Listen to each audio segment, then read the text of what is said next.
Okay, I think we're live. Let's see, microphone working, check. Handsome. Make sure the sound is set up right.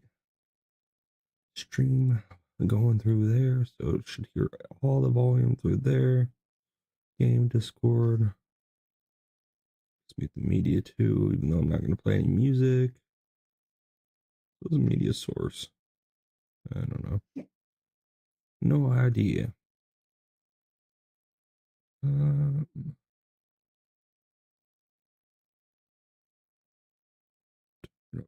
6 ish, 5.8. That works. Okay. So, a plan on watching this Oren video here about Hassan Piker, everybody's least favorite streamer. Maybe. Some people might like him, I don't know who. But they might. He's a little bit of a pain in the butt. Yeah, all streamers are a pain in the butt. A little. Get comfortable here.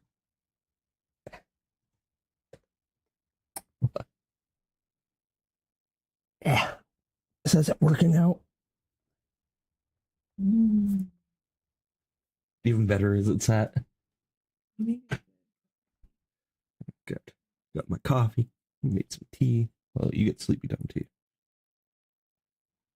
Cheers.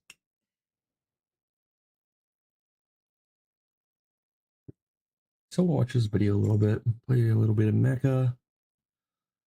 I do want to try to play, what's it called? Nah, not World of Warcraft. War Tales.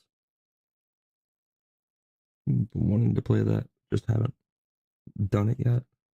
Played it a little bit upon release, but never really got into it. Other than maybe like the first act. Anyway, all right, let's go see what Tel has to say about Hassan.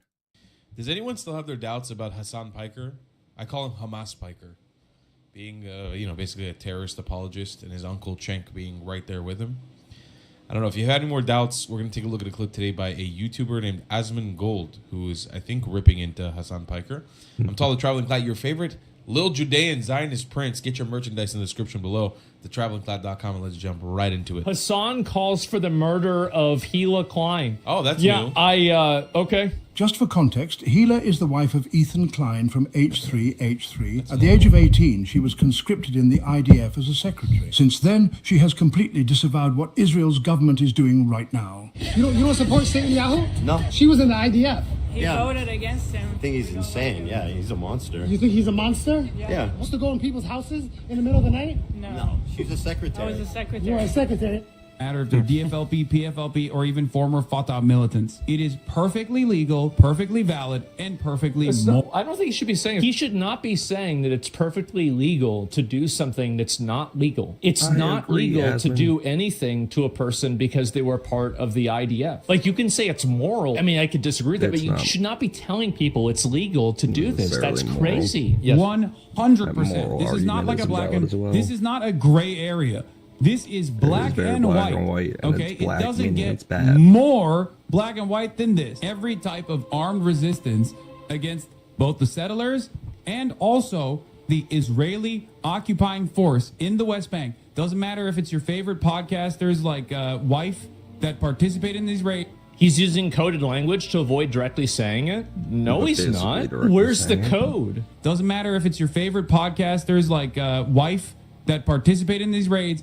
The violence, man, that's crazy, is literally legal, definitionally legal. It's just the truth. If somebody attacks Gila Klein, they're gonna go to jail. Why is he telling people this? Do you think he'll get banned for this? At this point, I don't think so. If I was Ethan, I would probably be talking to the FBI. It's because Hassan has a lot of viewers. A lot of people watch Hassan. The probability that one out of his 20,000 or 30,000 people that are watching, I think you can easily assume that, especially a person who is even slightly mentally ill, who's even slightly like on board with what he has to say, is gotta be on some type of spectrum.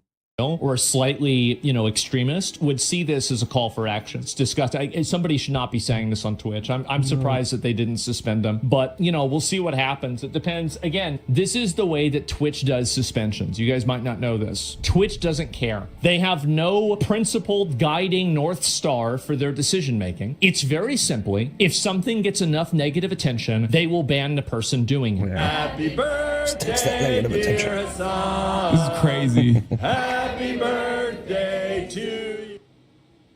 Yeah. So, I expect that on my birthday. are we surprised? Hi, is anyone surprised?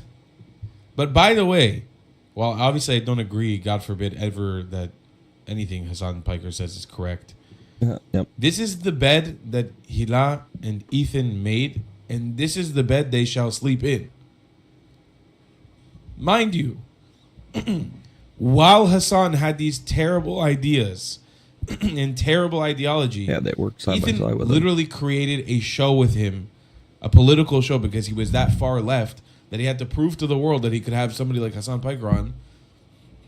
And they platformed him like for 2 years, made him a bunch of money, got him a whole new audience. This is the bed they requested to sleep in. They asked for this anti-Semitic bed. They wanted it. Hila, until this day, keeps talking shit about her IDF service. She recently had this whole scandal. I don't remember exactly what it was, where she was like congratulating the female fighter pilots of the IDF for successfully destroying the fucking Iranian nuclear capabilities. And she got her ass ate for it online, and then deleted everything and pretended like it never happened. Ethan and Hila are example of Jews that we should be embarrassed of associating with those kinds of Jews. I'm being dead ass right now. I know it sounds a little bit harsh. These are the kind of Jews that get other Jews killed. How's that for you? I mean, in World War II, there were Jews turning in Jews to the Nazis. At the Gestapo. Gestapo were the Italian police, I guess, but still, it was the fascist police.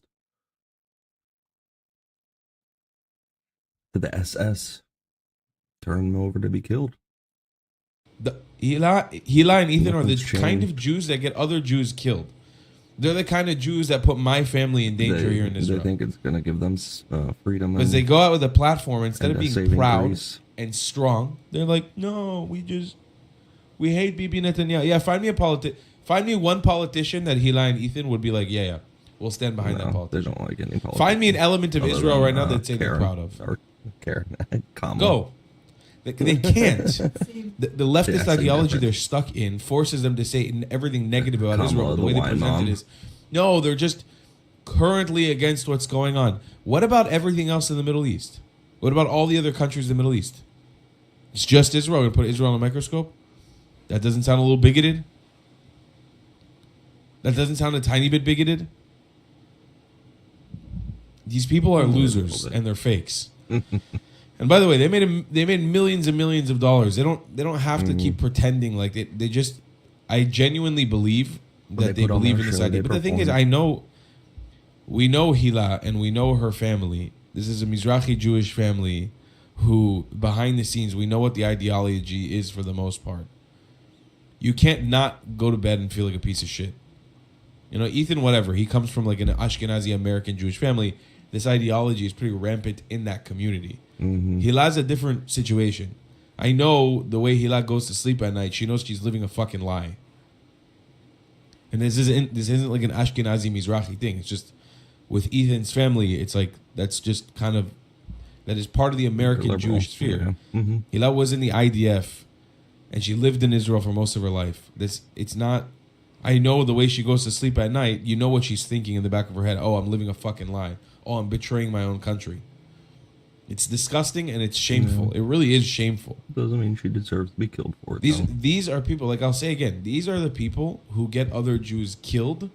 These are the Jews who live in the diaspora, who live in the West, who live in America, who get other Jews killed by, one, their complacency, and two, the way that they twist the negative perspectives about Israel to sort of like be like a pick-me, like, oh yeah, I'm a good Jew, I'm one of the good Jews. But what if there is a Jew who supports Bibi Netanyahu? Mm-hmm. What if, unfortunately, a majority of the country in Israel still supports Bibi Netanyahu, has criticism of him, wants him to leave the office when this war is over, but still actively supports Bibi Netanyahu? So I guess we're all Nazis, right? I guess the whole country is Nazis, so you technically agree with them. No, I didn't. What if your own mother agrees with Bibi Netanyahu in some elements? There's no nuance that's allowed to be had on the conversation with Israel. It's either you're an IDF soldier, that means you're like a Nazi. You see how she's getting grilled about that? So, no, I wasn't. I was just a secretary. No, they're not. Like, no, bitch, you were in the fucking IDF. You're complete. For all of these people, you are complete. You are a target. I wasn't even in the IDF, and I'm a fucking legitimate target for them. Why? Because I'm a Zionist Jew who supports the IDF, so I'm a legitimate target to be killed. You think because you were only a secretary, that means you're not a legitimate target to them? And people like Hamas Piker? Come on. Get real. Shape up. Tighten up. See you guys in the next one. Love you a long time. If you believe in my content and want to support me, a little harsh from Tal, but I think it's reality, especially for those that live in Israel still. Should we get into the Catholic versus Orthodox debate? I've never really listened to Nick Fuentes. I'm not really a big fan of what I've heard about him, but I've never actually heard what he's had to say.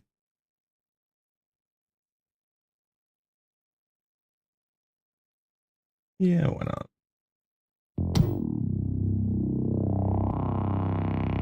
Jesus Christ specifically says that he will build his church on the rock of Peter. Oh gosh, his voice is kind of annoying. Yeah, I don't know if I'm going to be able to make it through this one. All right, we'll give it a shot. Gives Peter the keys.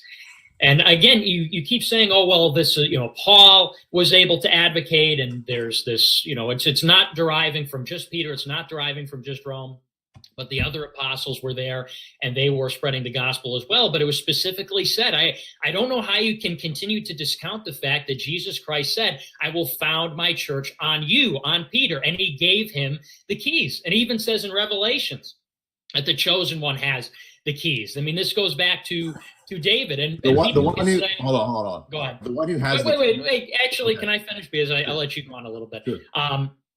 And also people might say, oh, well, he was referring to the local church when he talked about building the church on the rock, which was Peter. People say, oh, maybe this was the local church. This was the church of Jerusalem, which of course can't be true because James was the head of the church of Jerusalem. So when Jesus Christ said, I'm building my church on the rock, which is Peter, and Peter's name, of course, is a pun for the rock. I mean, this is clearly, I think it's hard to deny that Jesus is saying that would be. There you go. You're a pun.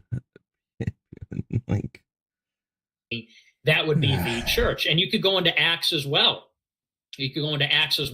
Where Peter is the first one to perform a miracle in the church age. He was the first one to preach the gospel in the church age. With Catholicism in general, just how ritualistic they are and the rules that they've made up to give themselves more power in the church. Just a lot of stuff bugs me in the church. Praying to Mary for one, and other saints for redemptive qualities that only Jesus and Jesus himself said go to him for redemption, not these saints. I mean, we should respect saints, but I don't think they should be put on the same pedestal as Jesus, i.e. praying to them. I think that's completely messed up. And then confession. I don't like the whole idea of confession. I think, confession is towards Christ, and it should be left that way, not to some dude behind a curtain that has no power to actually forgive your sins. He was the first one to refute heresy. He was the first man to raise a man from the dead. He exercised his power to bind and loose by allowing Gentiles into the church. And even though the other apostles, they initially were reluctant. Man, his voice just hits a tone. I don't know if I can. He's got this high squealy. How does he have a following? To accept this, they eventually did. Peter is the dominant personality out of all the apostles. He's spoken of 191 times. All the other apostles combined 130 times. And to get to the early church age, you say, oh, well, this was not how it went. This was not It was not Vatican I, so to speak, but you can go to many church fathers in the days of the early church who all confirm this. There's actually not a single testimony in the days of the early church from the church fathers which denies the primacy of Rome. I mean, you could go to Patriarch Saint Menace of Constantinople, who said, "We follow and obey the apostolic throne. We are in communion with those with whom it is in communion, and we condemn those with whom it condemns." You could go to Metropolitan Sergius of Cyprus, who says, "O holy head, Christ our God hath destined by apostolic see to be an immovable foundation and a pillar of the faith. For thou art, as the divine word truly saith, Peter, and on thee as a foundation stone have the pillars of the church been fixed." And there are you could go for hours citing the early church fathers who affirmed the primacy of Rome, but you cannot find a single one who rejects it. So again, okay. I think there's a lot of evidence that's being left out here. Okay, so I'm familiar with the kind of throwing out machine gun katina approach of quotations. I used to do the same thing. The first thing is, in regard to Peter, actually many of the church fathers do debate the meaning of Matthew 16. So they don't all say that it was specifically Peter, and I don't have a problem with it being a pun on his name, because any of these arguments is 100% night and day removed from the arguments made, for example, in the Galatian or the papal decretals. So if you're familiar with this is a later concoction that was all about the temporal power and supremacy of the Roman bishop over all monarchs in the world, so forth and so on. This eventually led to unum sanctum, the medieval no salvation outside the church dogmatic decree. So none of this is anywhere closely connected to universal temporal supremacy of a single bishop. Now, everything that you said about Peter is true of all the apostles. Now, again, being the mouthpiece of the apostles is not a universal supremacy. That's two totally different things, right? So, for example, Jesus at the end of John breathes on all the apostles, and he says, "Whoever sins you remit, they are remitted. Whoever sins you retain, they're retained." The very thing that he said to Peter, he gave to all of them. He didn't tell Peter, "Breathe your breath on them because it comes from me to you to them." He breathed directly on all of them. And Peter absolutely is the leader of the apostles in the early church. And since he's the one that you're saying, he's established the church in Antioch. I agree that he set up the apostolic see. Does Antioch have Petrine papal supremacy? No. But Peter established it. So in other words, why is it the assumption? Oh, well, the assumption is that, well, Peter died in Rome, and so he must have then given it a mystical super supremacy. And for many, many, many centuries after the early church, do you know what was used to back this up? What? It was the papal decretals. And the papal decretals are universally admitted to be forgeries. The Vatican admits they are forgeries. They're not real, because the church in the 1st and 2nd century was not writing about the Roman bishop having temporal supremacy. That's preposterous, because they were still being persecuted by the millions by the Roman emperors. By the way, Jesus is the one who holds the keys to death and hell in the apocalypse, not Peter. It's the one who descended into hell. The one who descended into hell, the harrowing of hell. That is our feast day, right? The harrowing of hell, the descent and the ascent. That's who has the keys to death and Hades. Jesus, not Peter. He says, "The words of the Holy One, who has the keys of David, who opens and no one shall shut, who shuts and no one opens." And he's referring, of course, to the royal keys he presented to Peter and Matthew. And you can say, oh, well, he breathed out all the apostles. Everybody knows. I've never heard this argument. This is new to me. So, but it's Jesus speaking to the 7 churches in every one of those letters. Yeah. It's not Peter. Okay, but then why did he give the keys to Peter? Why did he say that Peter is the rock on which he founds the church? I don't understand how you discount the importance here of Peter. Are you arguing that, well, Peter he's the dominant personality, gets the keys, he's the rock on which the church is built, but that is merely of a symbolic, like first among equals? I just said that he gave the same power of remitting sins to the entire group of the apostles. So look, two things. But is this arbitrary that he's always named first? It's the disciples and Peter. He gets the keys. Is that just simply an arbitrary distinction? I mean, what would be the purpose of that? Peter is rewarded in Matthew 16 because it's the first time that anybody confesses that he's divine. Mm-hmm. So up until that time, throughout the Gospels, the apostles and even John the Baptist had been in doubt. They were like, "Is he a prophet? Is he? Right. Who is he?" And then Peter is the first to make the divine confession. So it's not the man Peter; it is Peter and his confession. I have a question about that because I think John at least remarks that Mark on the Baptist prepares the way out of baptized in the wilderness, and the days and drove him into the wilderness.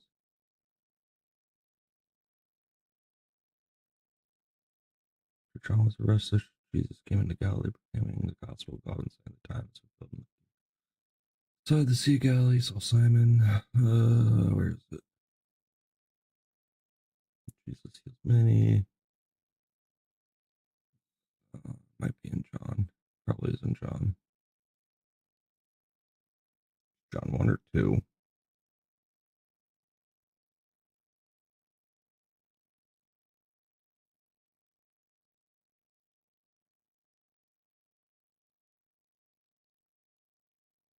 As long as the Father's side, he has made him known. And then the Jews sent priests and Levites from Jerusalem to ask him, "Who are you?" He confessed and did not deny. I confessed, "I am not the Christ." Here.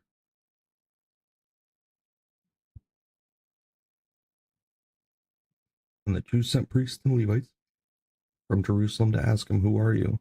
He confessed and did not deny, but confessed, "I am not the Christ." And they asked him, "What then? Are you Elijah?" He said, "I am not." "Are you the prophet?" And he answered, "No." So they said to them, "Who are you?" "We need to give an answer to those who sent us. What do you say about yourself?" He said, "I am the voice of one crying out in the wilderness. Make straight the way of the Lord, as the prophet Isaiah said." Now they had been sent from the Pharisees. They asked him, "Then why are you baptizing, if you are neither the Christ nor Elijah nor the prophet?" John answered them, "I baptize with water, but among you stands one you do not know, even he who comes after me, the strap of whose sandal I am not worthy to untie." These things took place in Bethany across the Jordan where John was baptizing. The next day he saw Jesus coming towards him and said, "Behold, the Lamb of God who takes away the sin of the world." I believe John was the first one to profess Jesus according to this. "This is he of whom I said, after me comes a man who ranks before me, because he was before me. I myself did not know him, but for this purpose I came baptizing with water, that he might be revealed to Israel." And John bore witness. Yeah. "I saw the Spirit descend from heaven like a dove, and it remained on him. I myself did not know him, but he who sent me to baptize with water said to me, 'He on whom you see the Spirit descend and remain, this is he who baptizes with the Holy Spirit. And I have seen and have borne witness that this is the Son of God." John. Okay. Clarification there. Confession, and it's deified Peter that is, you could say, a foundation stone of the church. When you read the Apocalypse, the New Jerusalem, connected to your it's a big new temple that's a big chunk block built on all of the names of the apostles. They're all there, right? So it's not like there's only Peter and then all the other little apostles are stacked up on top of him like Hubert or something. It's a giant New Jerusalem temple with each foundation stone being the names of the apostles. So what is contained traditionally, this is across the board, Orthodox and Roman. I'm not sure. I'd have to look at it. You have to open them up, and then they'll try to connect your Bluetooth on at least, right? I think I've set them up for your phone before, so.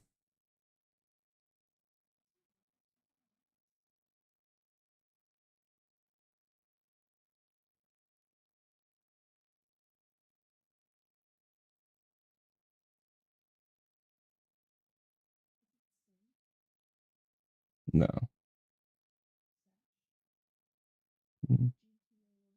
Might be that. Let me see.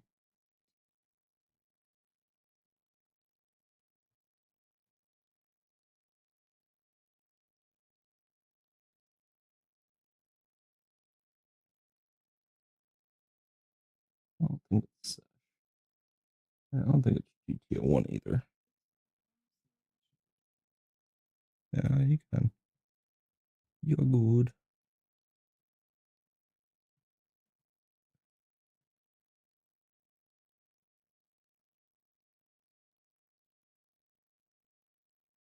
Let me get to my settings first. Bluetooth, not connected.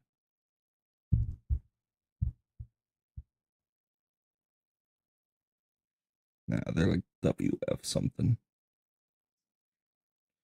I'll try to set them up for you eventually.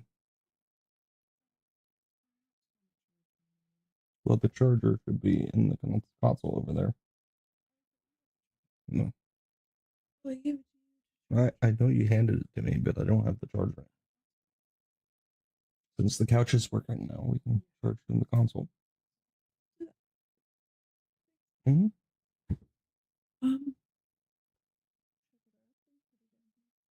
Down here. Yeah. Probably a little bit.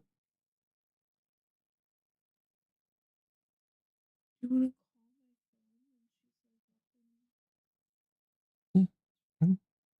Make her a bottle too, and yeah,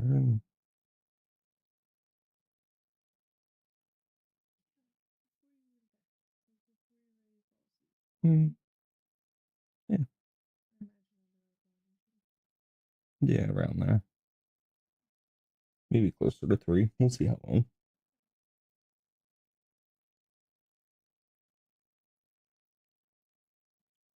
And I probably take my sleep meds at like 12:30ish.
Yeah, like over here a little bit.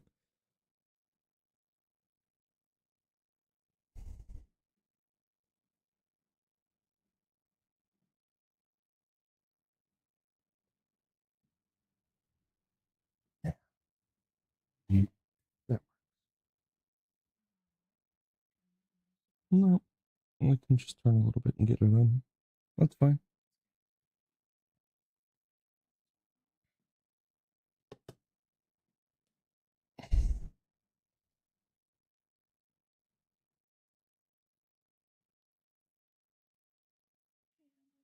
Love you too.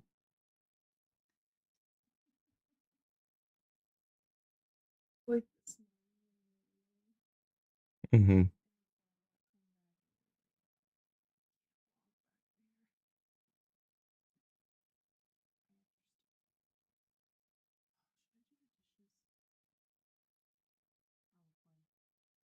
Go to bed. I'll deal with them in the morning.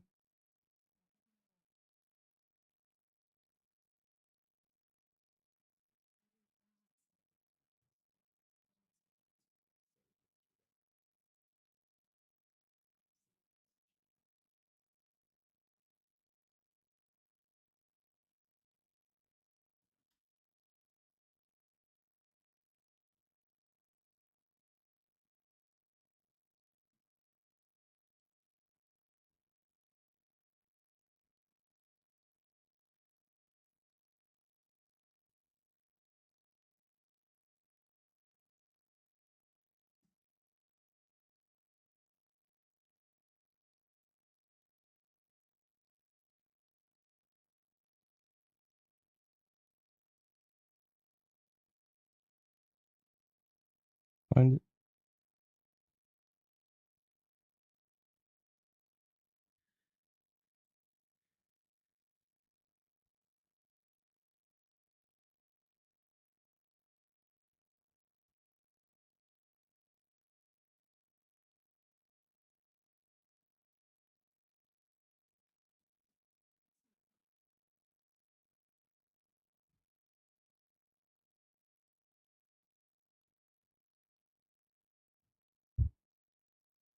one not in there?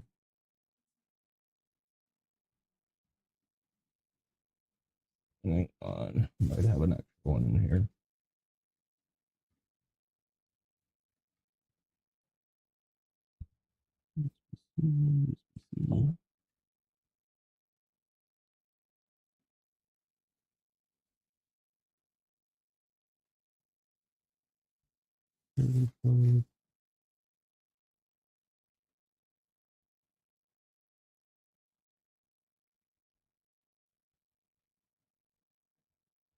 Because I know it's cleaning out.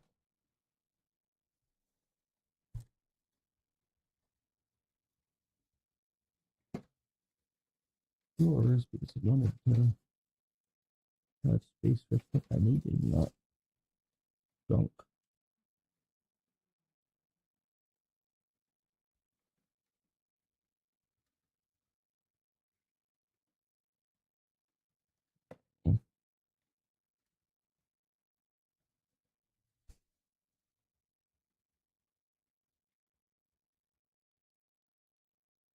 Let's see, probably. No, no. Watch. Watch. Right.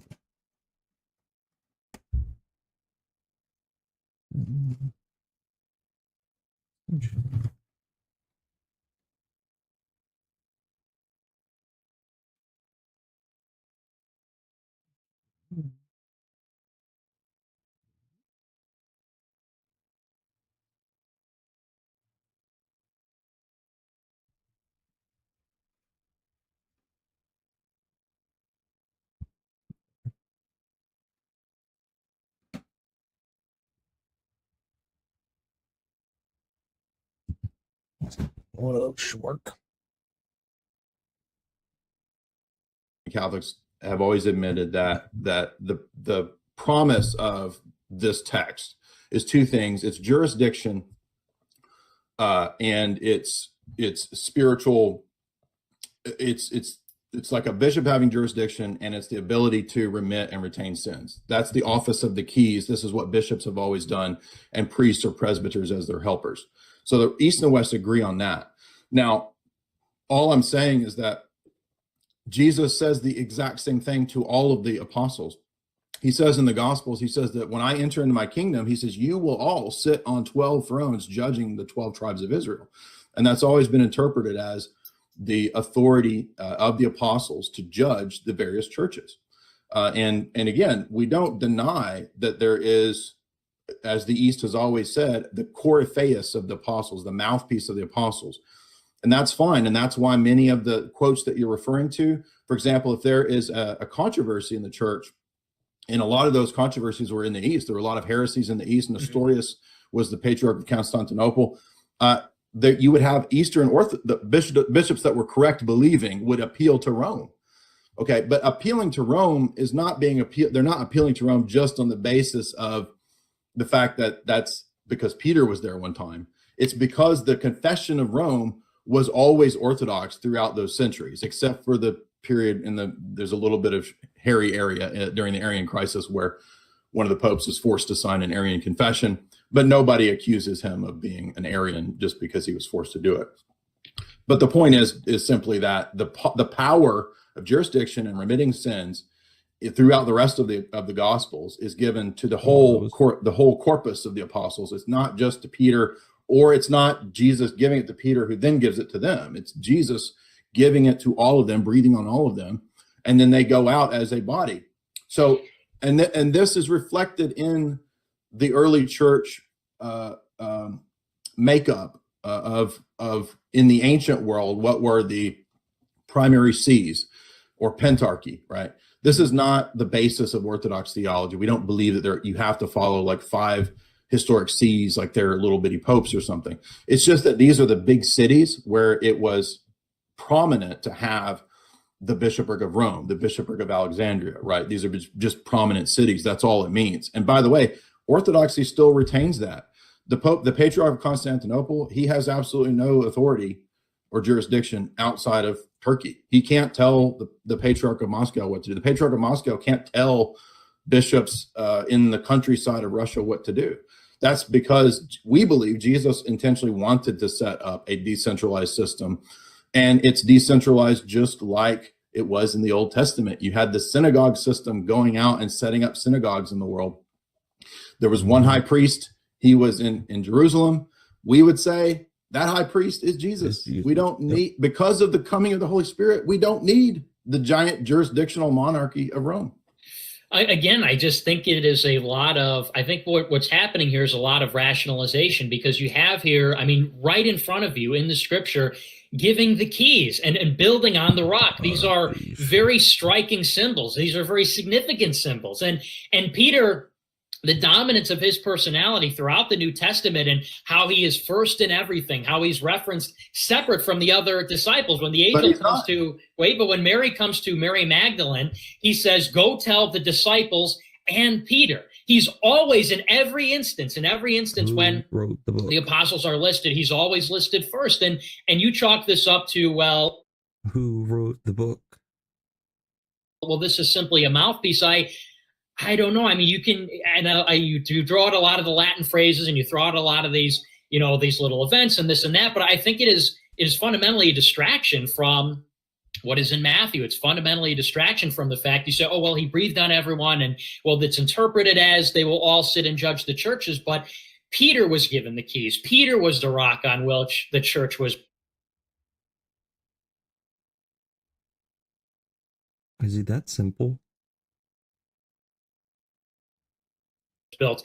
Jesus Christ said, I pray for your faith, and you are supposed to fortify the faith of the others. Okay. And I mean, do you just ignore this? Do you acknowledge? No, I addressed every one of those points. And first and foremost, you said that he's always in charge and always first. No, he's not. No. I said he's always listed first. I said he's always listed first when the apostles are listed.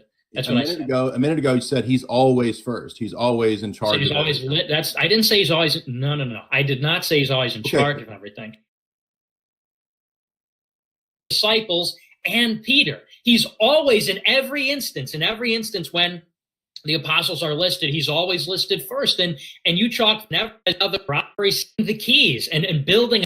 I just think it is the giant jurisdictional monarchy of Rome. Watch that. I just think it is a lot of, I think what's happening here is a lot of rationalization, because you have here, I mean, right in front of you in the scripture, giving the keys and building on the rock. These are very striking symbols. These are very significant symbols. And Peter, the dominance of his personality throughout the New Testament and how he is first in everything, how he's referenced separate from the he did say first. The other disciples. When the angel comes to, but when Mary comes to Mary Magdalene, he says, go tell the disciples and Peter. He's always in every instance when the apostles are listed, he's always listed first. And you chalk this up to, well, this is simply a mouthpiece. I don't know. I mean, you can, you draw out a lot of the Latin phrases, and you throw out a lot of these, these little events and this and that. But I think it is fundamentally a distraction from what is in Matthew. It's fundamentally a distraction from the fact you say, oh, well, he breathed on everyone, and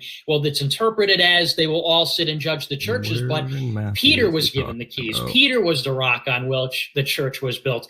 Jesus Christ said, I pray for your faith, and you are supposed to fortify the faith of the others. Okay. And I mean, do you just ignore this? Do you acknowledge? No, I addressed every one of those points. And first and foremost, you said that he's always in charge and always first. No, he's not. No. I said he's always listed first. I said he's always listed. You are caught first when the apostles are listed.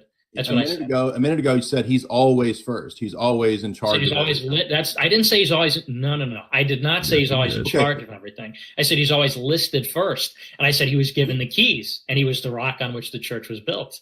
He doesn't preside at the council in Jerusalem. Okay, but how do you interpret Jesus Christ says you are the rock on which the church is built? He was speaking to all the. He was speaking to all the apostles in a corporate way when he said that. When he gave the keys to Peter, he was giving it to all of them. So I addressed this a minute ago. I said, first of all, there is debate amongst the church fathers as to what that text means.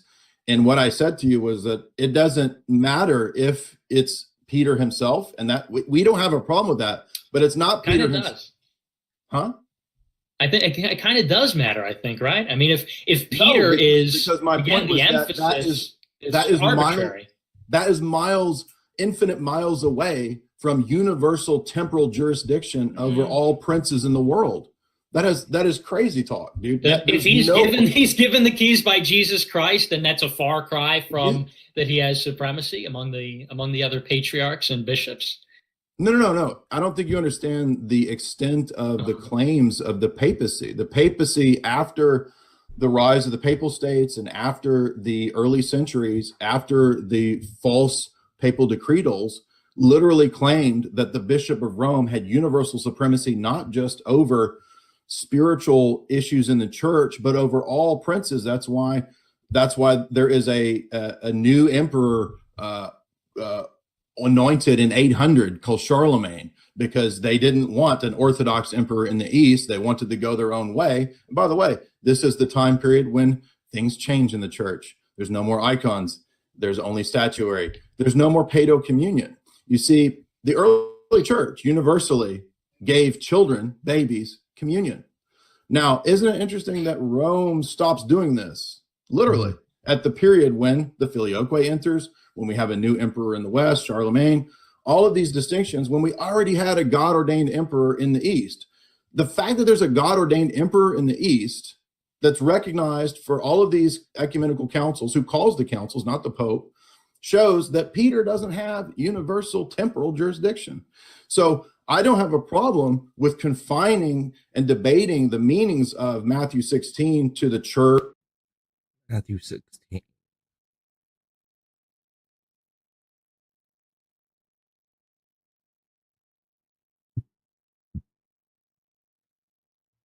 Yeah, so then this evening he said it will be fair.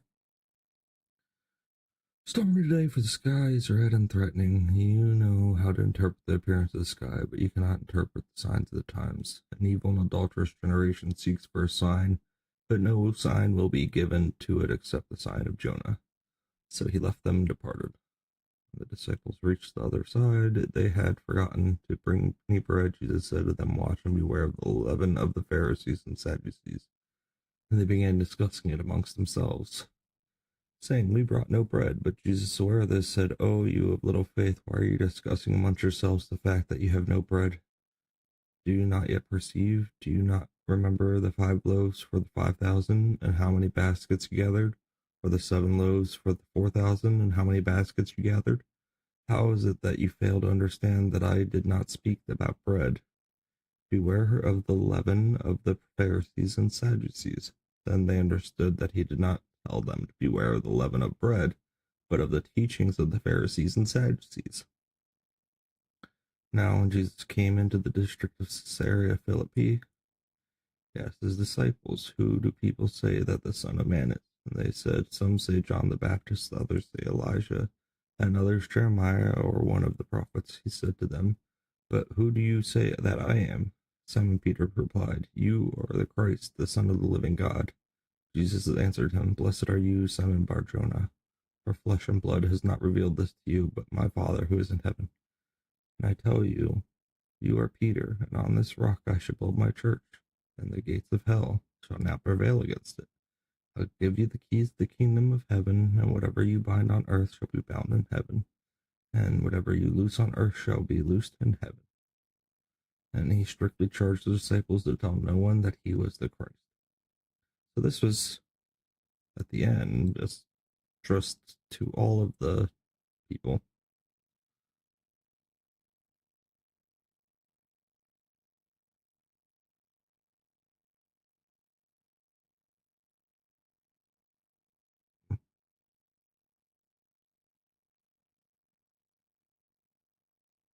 Gates of Hades.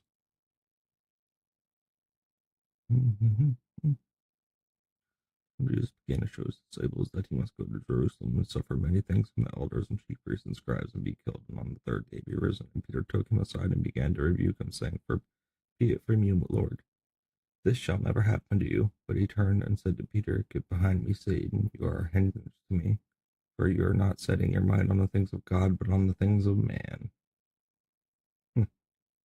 So that's directly towards Peter.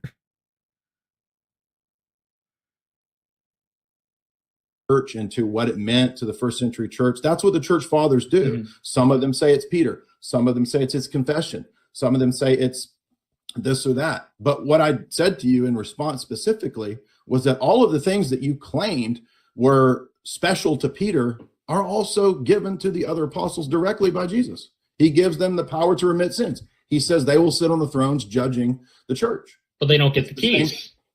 But they don't get the keys. That's the meaning of keys. That's what I was telling you a minute ago, that everybody, Rome, East and West, always admits. What does that mean? It's not keys to death and hell that Jesus has. It's the keys to have jurisdiction and to remit and retain sins. Well, it has precedent in Isaiah. It has precedent in Isaiah when the keys were used as a symbol of the king giving authority to the prime minister. Yeah. And so, yeah. And so there That's it is. Jesus.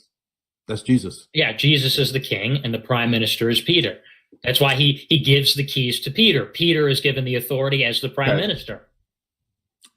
If that's the case, then what happens is, and this happened in the history of the church, then local bishops are eventually viewed as lacking something, right? So in other words, you can be at a church in Ephesus or whatever, and you can have the Eucharist, but it's not the Church of Rome where Peter was. And so therefore what you eventually get, and this is in Unum Sanctum, the papal decree actually says that Peter and the Petrine office, because of this prime minister view, it actually has a superior special super union with Jesus beyond what any of the other bishops say.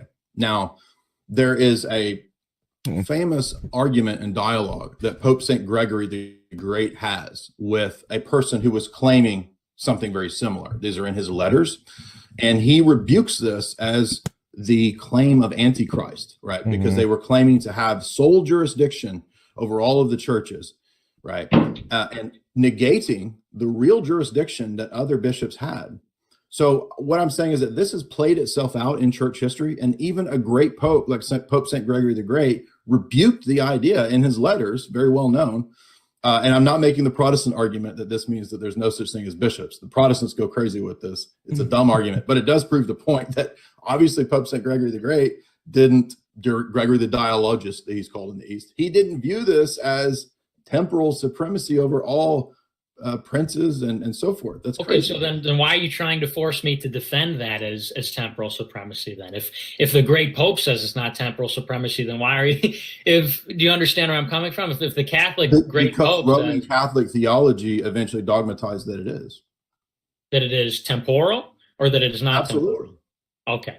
Well, again, I don't understand how you can look at the keys being given and. And again, going back to Matthew with the keys, that just bears no significance for you. What did the keys represent, if not jurisdiction as the prime minister over the church? I just gave you.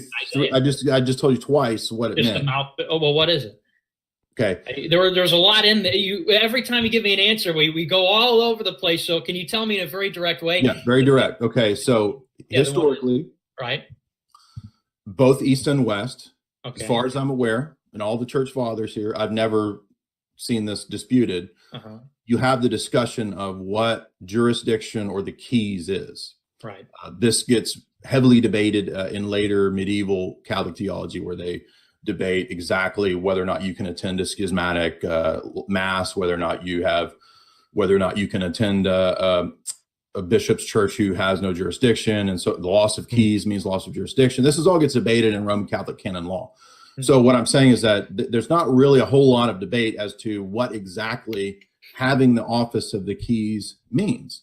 And as far as I'm aware, it's always explained to be the power of jurisdiction over your area and the power to remit and retain sins. And then, of course, the power to perform sacraments later will be added onto that. And throughout the book of Acts, when the apostles and so forth go out and they do chrismations.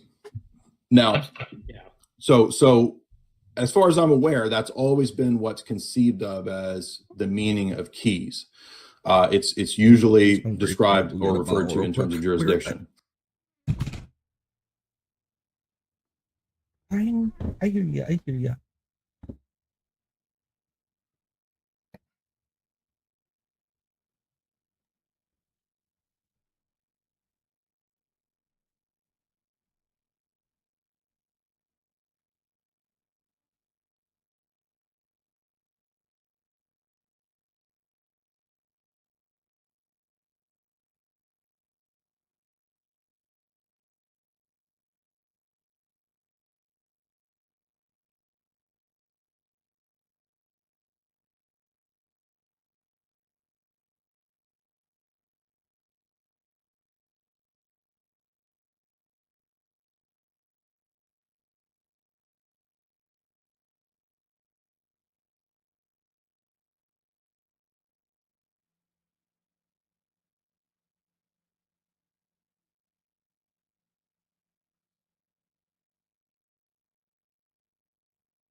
bottle. Let me get set back up. Yeah, she's awake. We're on baby duty tonight, so there might not be any actual video games tonight. Maybe we'll try to. I would like to, but it depends on how she's doing. I might have to just hold her. Who knows? Who knows how it's gonna go?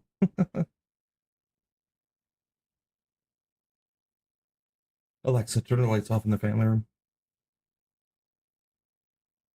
Alexa, turn the lights off in the family room.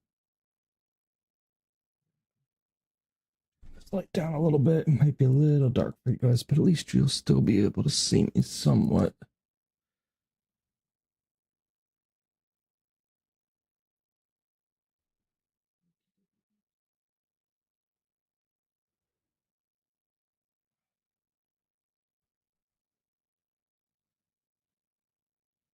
Hi. What are you doing, wide awake and bushy tailed?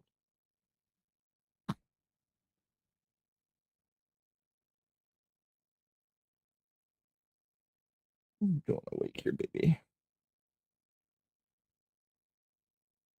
I don't like having her on my heated blanket because it's too warm for her and it gets too warm for me on my blankets. To wear the heated blanket just because of the nerves that I damaged in my legs. They go crazy if they're not under heat constantly. Although I'm having an issue with swelling on my feet too. Uh-oh. How you doing, baby? You okay?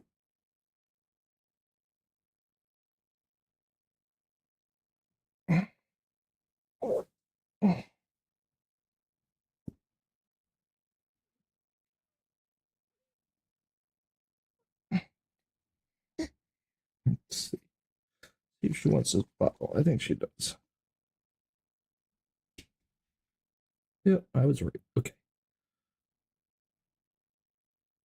Maybe it turns the light up a little bit. Might have been a little too dark. There we go. Be good, but not too bright for her. Let's see my shiny forehead. When we got our doggo back today, my mom or my dad dropped her off. Took her to the vet though. She's unfortunately got two like I don't know, like gunk up with green goo, like it's coming out of her sinuses or something, and really messing up her eyes now. She has a lot of swelling around her eyes, so we got eye drops to put in. How you going, potty? She's eating. Okay. So, absolutely, I never denied that Peter was given the keys. No Orthodox person has ever denied that. I didn't say you did. I didn't say you denied it. I think you deny or maybe deflect from the significance of that. No. See, what you're doing is that you're reading into this. This is what every Roman Catholic apologist does. He reads into this. Interesting. All of the Roman Catholic. What do you say? Yeah, I change the diaper shortly, so we'll get back to this one in a second. That was a pretty massive poop, Miss Zavi. Zavina. Okay, feel better now?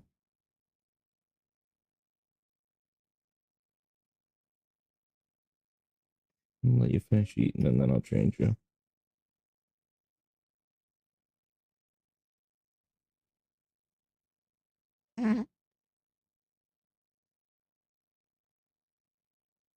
Done? We'll get changed now? Break it changed now? Nope. Still pooping.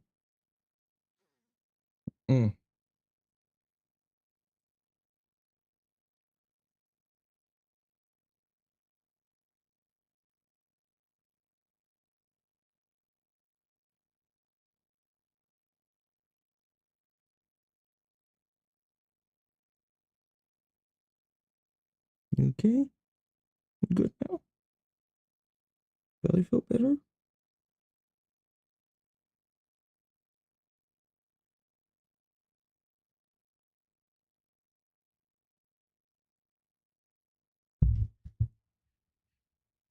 Okay. Let's get your butt changed. All right.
Okay. I was just falling back to sleep. Just want to sleep, baby girl? Want to put you in your crib?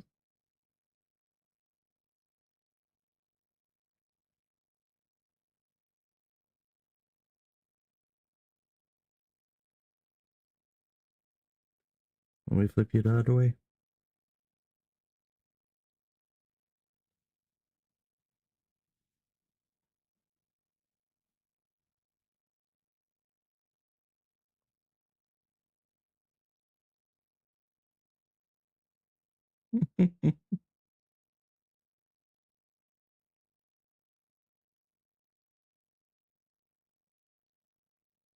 She's going back to sleep.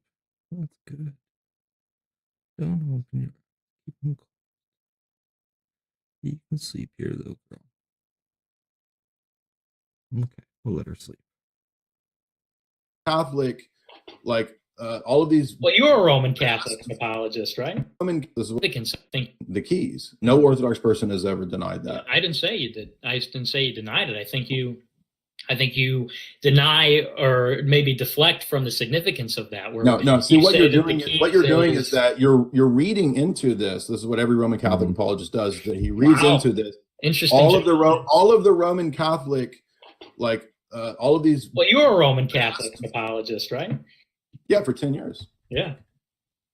Yeah. Is this what I mean? What I'm having trouble being convinced that Peter is the dominant force in the New Testament. I've been saying this over and over, and I asked for this direct answer, and you tell me, oh, well, people kind of agree that it actually just means jurisdiction over your area, which I don't even believe that, because there are so many examples here in the days of the early church where the Bishop of Rome, where the church in Rome is deferred to when it shouldn't have been. When, if what you're saying is true, it should have not been the case. Like I said in the example with the schism in Corinth, where if it was just all the apostles have jurisdiction, why didn't they go to St. John, who was closer to Corinth than Rome was, than the Bishop of Rome? But they deferred to him anyway. In the 2nd century, Pope Victor I excommunicated a number of Eastern churches, and nobody even doubted his authority to do that. Why was the Bishop of Rome able to threaten to excommunicate all these different Eastern churches unless they ceased their heresies. And nobody even questioned his authority to do that. Because maybe there was, in the 3rd century, the Pope who wrote to Patriarch Dionysius of Alexandria demanding an explanation of reports from other Egyptian bishops that Arianism was spreading in his church. I mean, there are so many examples of this in the 3rd century, in the 2nd century, in the 4th century, where people defer to the Church of Rome, and you're trying to make it out like, oh, actually people interpreted it this way, and really it wasn't that.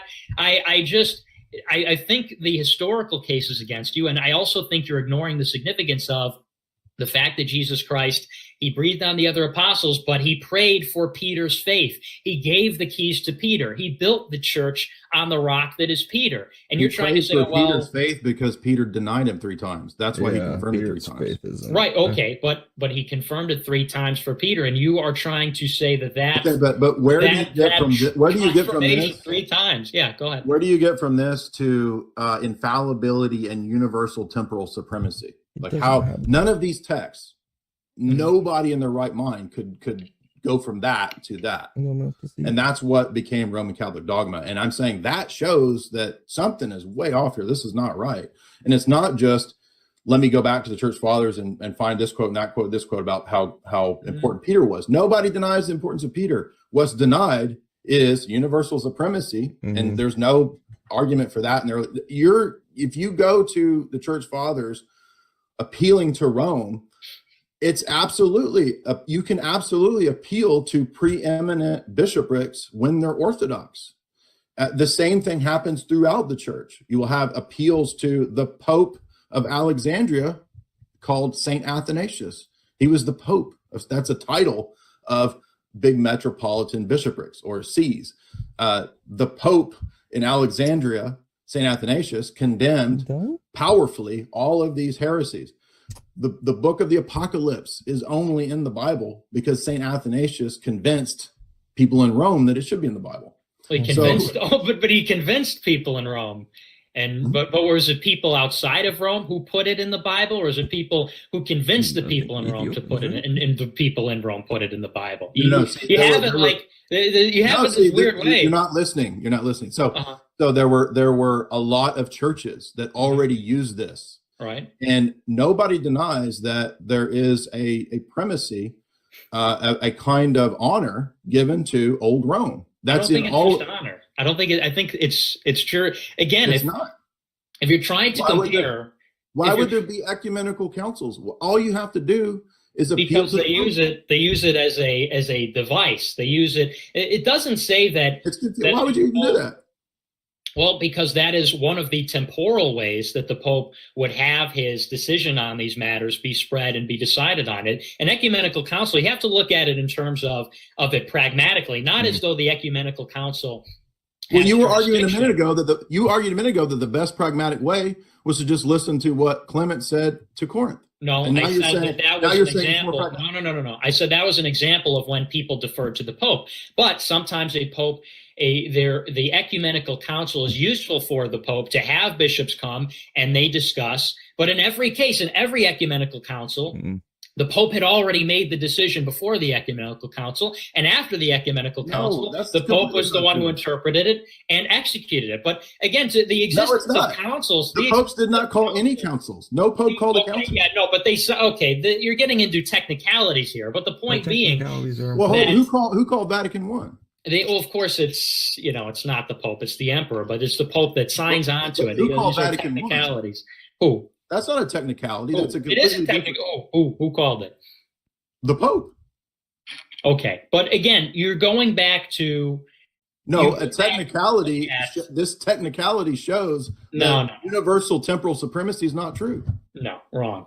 Because again, you're trying to say that the mere existence of a council is proof that the council is what determines what is true and what is not true. No, I'm saying that's not the argument. The argument is that ecumenical councils shows that the Vatican I view of the papacy is not true. And that's why Ratzinger says that the first millennium of the church didn't have the papal monarchy view of Vatican I. church fathers, though. But then why is it? Then why is it that nobody questioned the authority of the Pope to intercede in every one of these affairs? Whenever there was some kind of a I'm sure people did, and I'm sure Rome hid as much as possible.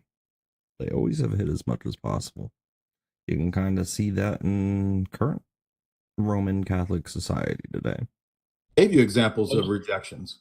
No, you didn't give me examples of rejections. You gave me examples where people persuaded the Pope to exercise their jurisdiction over the other churches. I gave you an example of St. Athanasius convincing Rome convincing them. Yeah, to put the book in the Bible. But ultimately, who executed that Nick, needed to be persuaded. Nick, there were already churches for hundreds of years that had been using different canons. Okay. So I'm not saying that because St. Athanasius convinced Rome to convince Rome to put the Apocalypse in the canon, that's why the whole world has the Apocalypse. There were already churches using the Apocalypse. Okay, but I think you're not listening. You're not listening. What I'm saying is that there was a superior theologian named St. Athanasius, who was the Pope of Alexandria. The bishops of Alexandria are still called that. And he showed the Roman bishop where he was incorrect because they were going to, in their jurisdiction, remove the Apocalypse. Okay, but again, I think the language betrays the fact that the bishop in Alexandria was not the executor of who put what in the Bible. He had to persuade. It's a very different thing. No. It's a very different thing. He's not listening at all. Other churches already had it in the Bible. They were convincing the Roman Catholic Church to come on board with what is correct canon.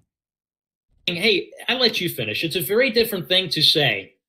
It's a very different thing to say that people came to the Bishop of Rome in many instances, whether it was a schism in Corinth, whether it was a bishop who was not vacating the episcopal residence, whether it was in the instance where, who was it? Let me pull it up here. In one instance where 2 Eastern councils evicted somebody and the Pope reestablished it. I mean, there are so many instances where the churches at the time, in the early days of the church, deferred to the ruling of Rome, deferred to Rome giving authority, having jurisdiction, than to say that somebody in Alexandria persuaded the bishop in Rome to put something in the Bible. Those are very different things. You're not listening. I think I am. No, you're not. I've already explained to you that I'm not saying that there wasn't in the West, in old Rome, honor. No. But honor is a very different thing than deference. Honor is a very different thing. Honor is a very different thing than universal temporal supremacy. Right. Okay. But what are you executing? Are you executing honor? Are you executing honor when people defer to your bishop, to the successor of Peter, over a living apostle? Is that honor, or is that primacy? Nick, our bishops are successors of Peter. He established the church in Antioch. Everyone knows this. Okay, yeah, but then he established the church in Rome. Why did they go but why did they go to Rome and not Antioch? They did go to Antioch. So what I'm trying to explain to you is that listen, the way that the early church functioned was that it had a pentarchy. It had there were heretics in the pentarchy, correct? Absolutely. Okay, and guess what? How can that function? Then how can that function? How can that be the church over which the gates of hell cannot prevail if you have heretics in the pentarchy? That is a preposterous argument, because because our view of the church is not that you have to follow these 5 bishoprics. In fact, at one point, the Arian crisis, there were only a handful of bishops that were still Orthodox. So Athanasius, for example.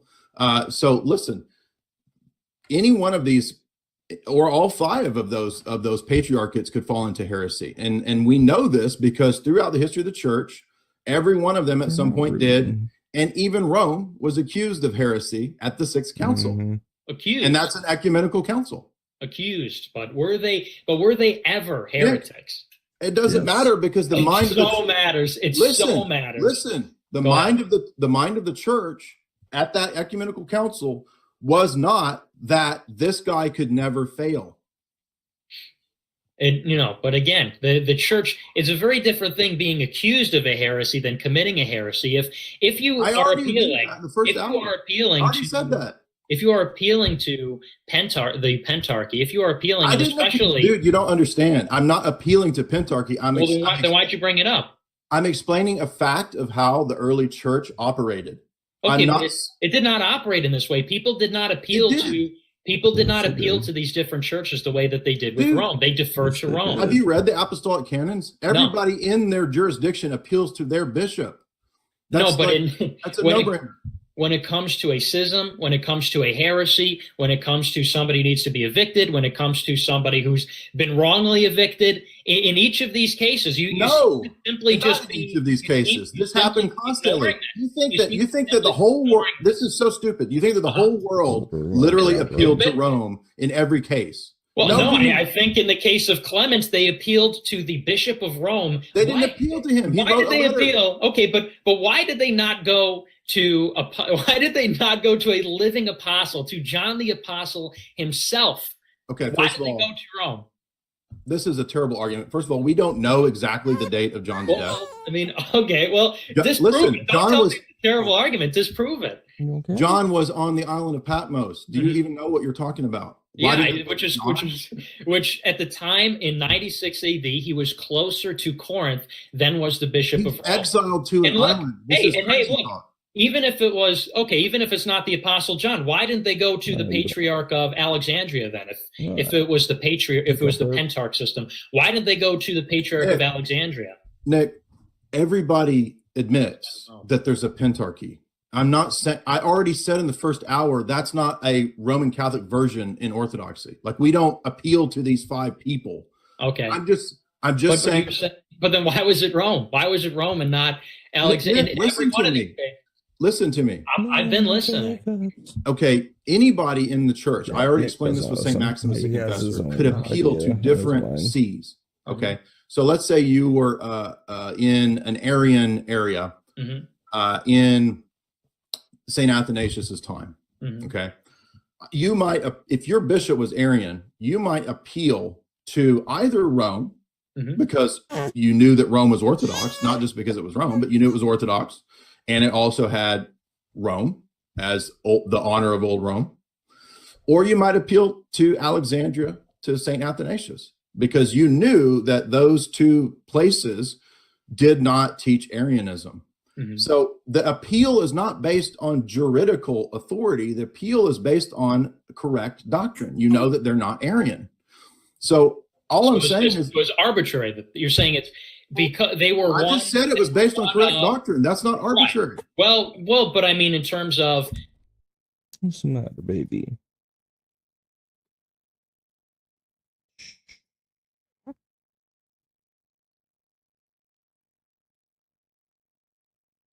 Bother on your leg.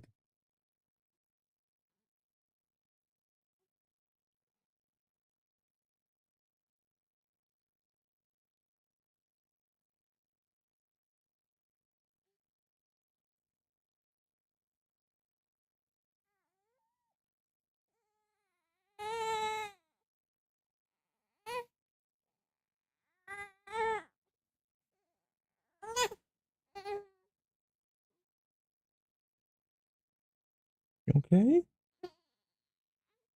You want to play any crib? You want to go in your bathroom out? Doesn't seem like you're hard right now.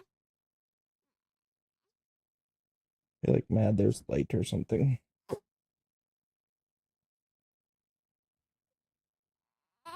What?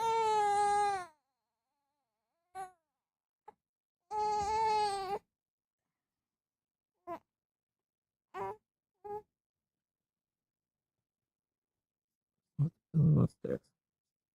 Are you there? There you are.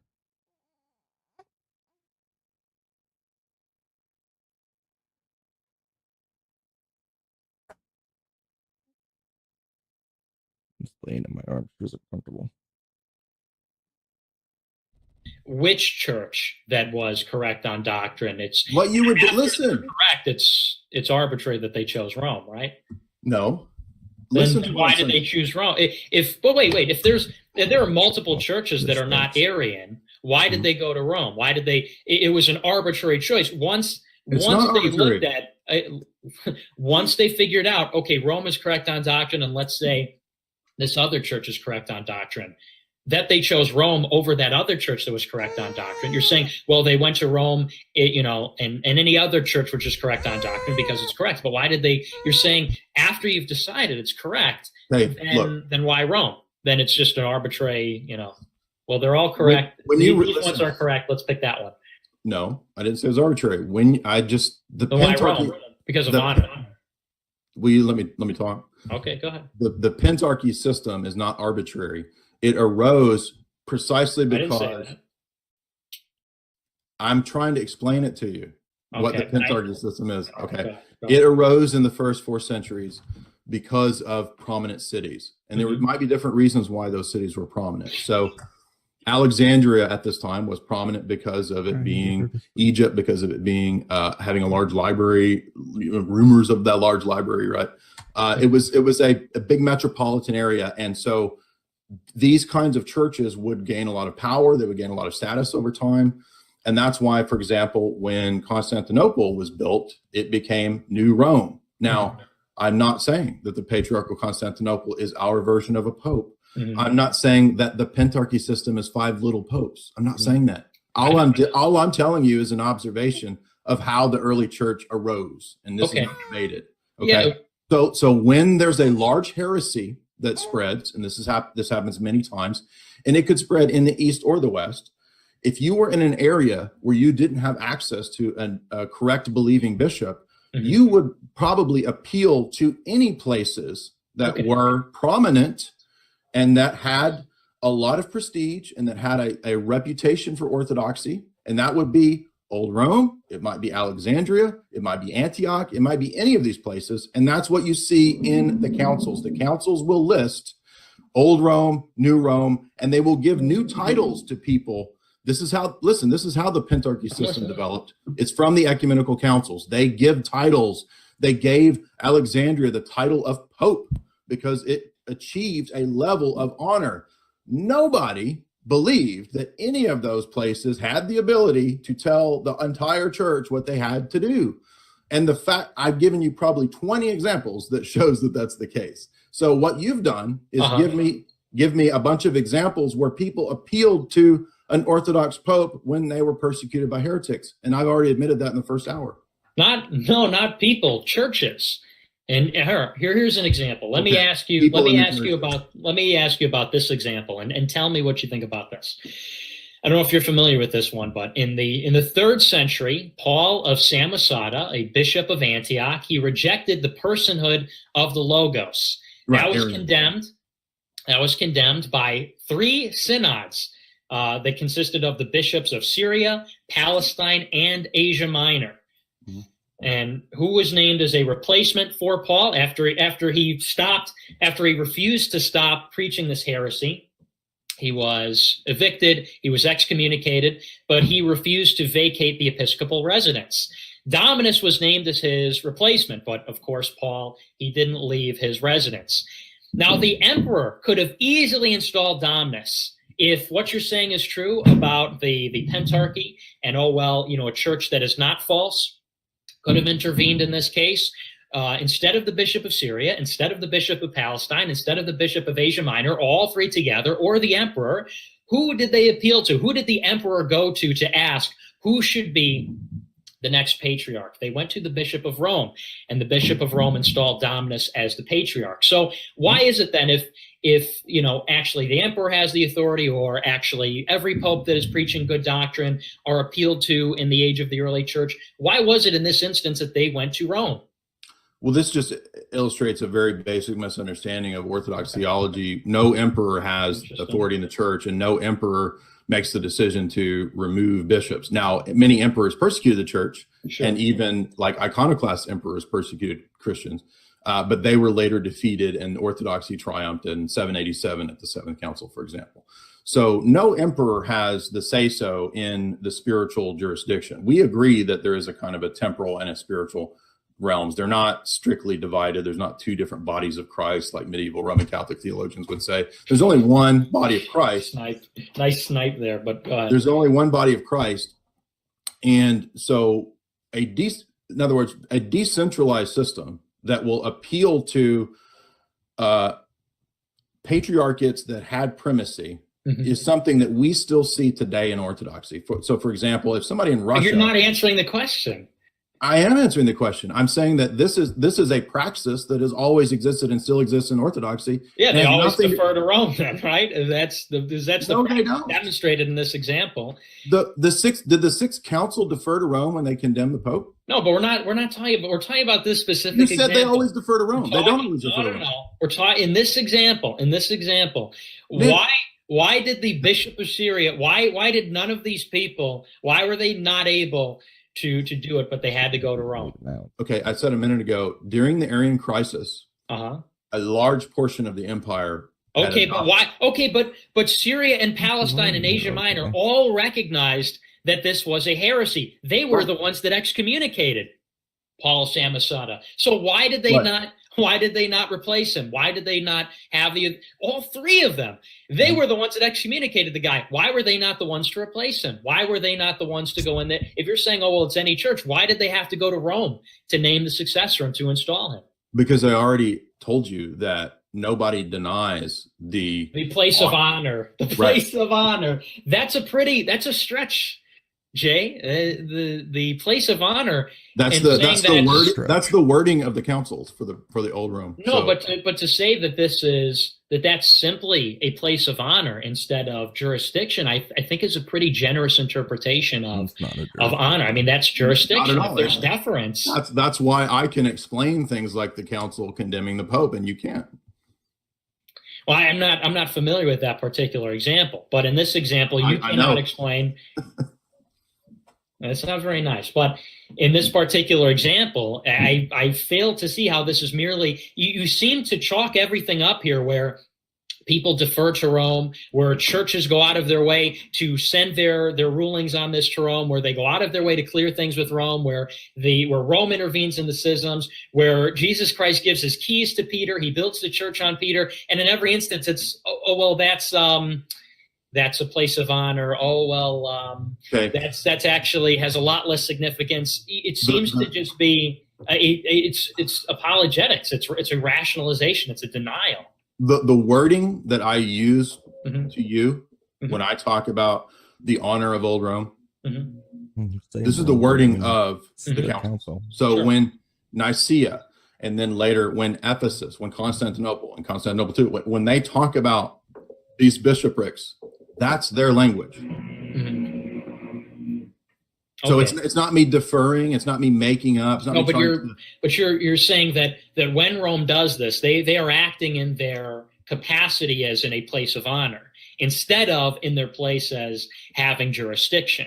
And I'm saying, to say that's the place of honor, I think that's jurisdiction. I think you're chalking that up to, because Rome does have a place of honor, but for the Catholics, they also have jurisdiction.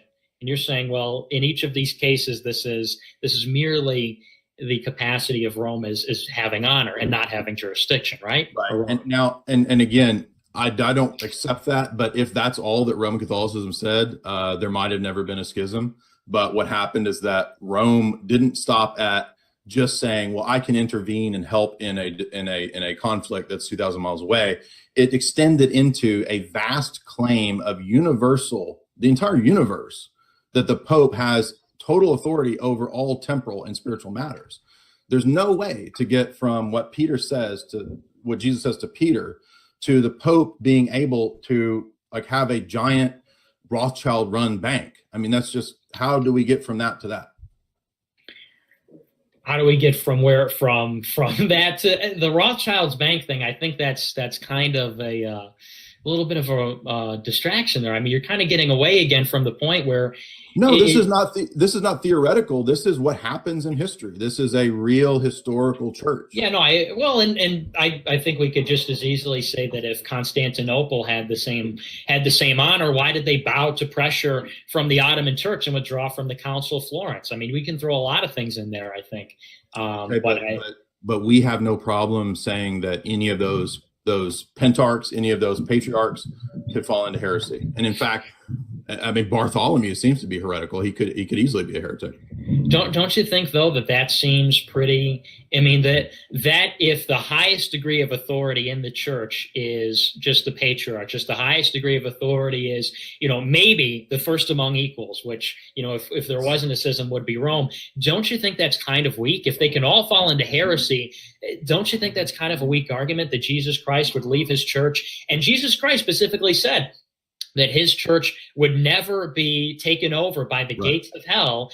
And yet you say that, oh, well, bishops are subject to heresy. And I guess you think that Rome is subject to heresy. How can that be? How can the gates of hell never triumph over the church if the highest degree of authority has been triumphed over several times in many cases? This is a mistaken presupposition about how to hold together the body of the church, and that it must require a single imperial papal monarchy as the only means by which the church would hang together. And I'm saying, first of all, the fact that orthodoxy still exists, teaching the exact same thing that we've always taught, everything that St. Basil says, we say, everything that St. John Damascus says, we still say. And this is 1,000 years of not having communion with Rome. The fact that we still exist and we are still spreading, we are converting people, shows that we don't need what you're talking about to continue to exist. Oh, that's flimsy. That's flimsy. No, it's not, because we're talking about history. Well, no, and here's why it's flimsy, because you're saying, oh, well, our church isn't, our church is doing just fine. I mean, that's not really the arbiter of true or not. If there's a systemic problem that the highest this level, is a constant argument that Roman Catholics make, that there's no way to continue with the unity of the church without the Bishop of Rome. And I'm saying there's no way you could know that it's, there's no way that you could know that what you're saying is the truth if you don't have an infallibility, if you don't have a pope. If they could fall into heresy, I already addressed this. Who's to say that your patriarchs are not heretical? Who's to say that they will never not become all heretical? Right. This is a basic epistemological misunderstanding that Roman Catholics have, where they move the problem back a step. Charming.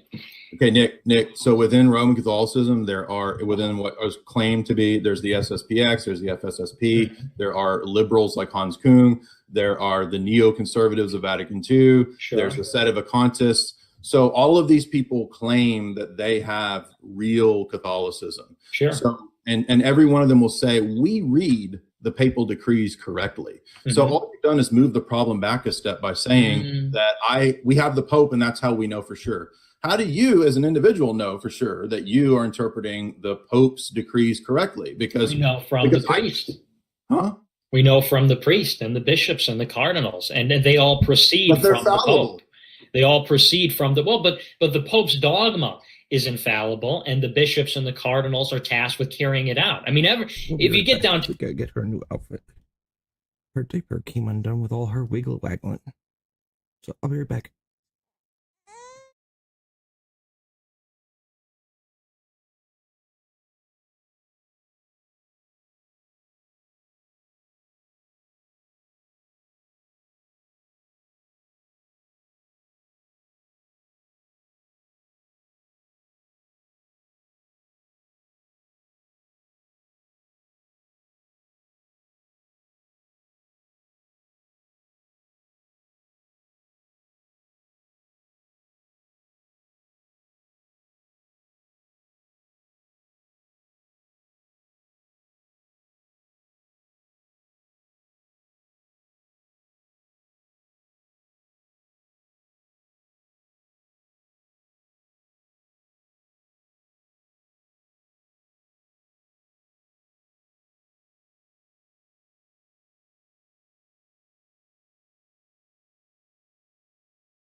Okie dokie. I'm back. Baby girl's up with her mama. Hopefully she can go back down.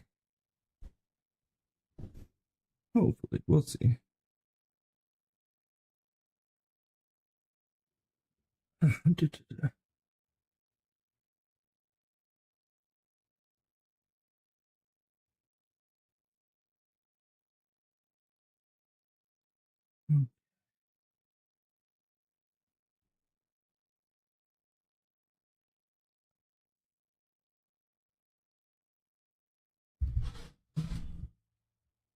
We'll finish this out.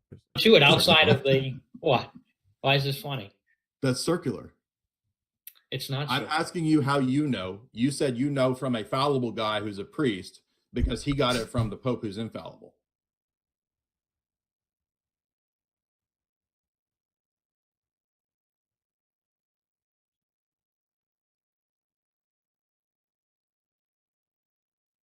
Huh?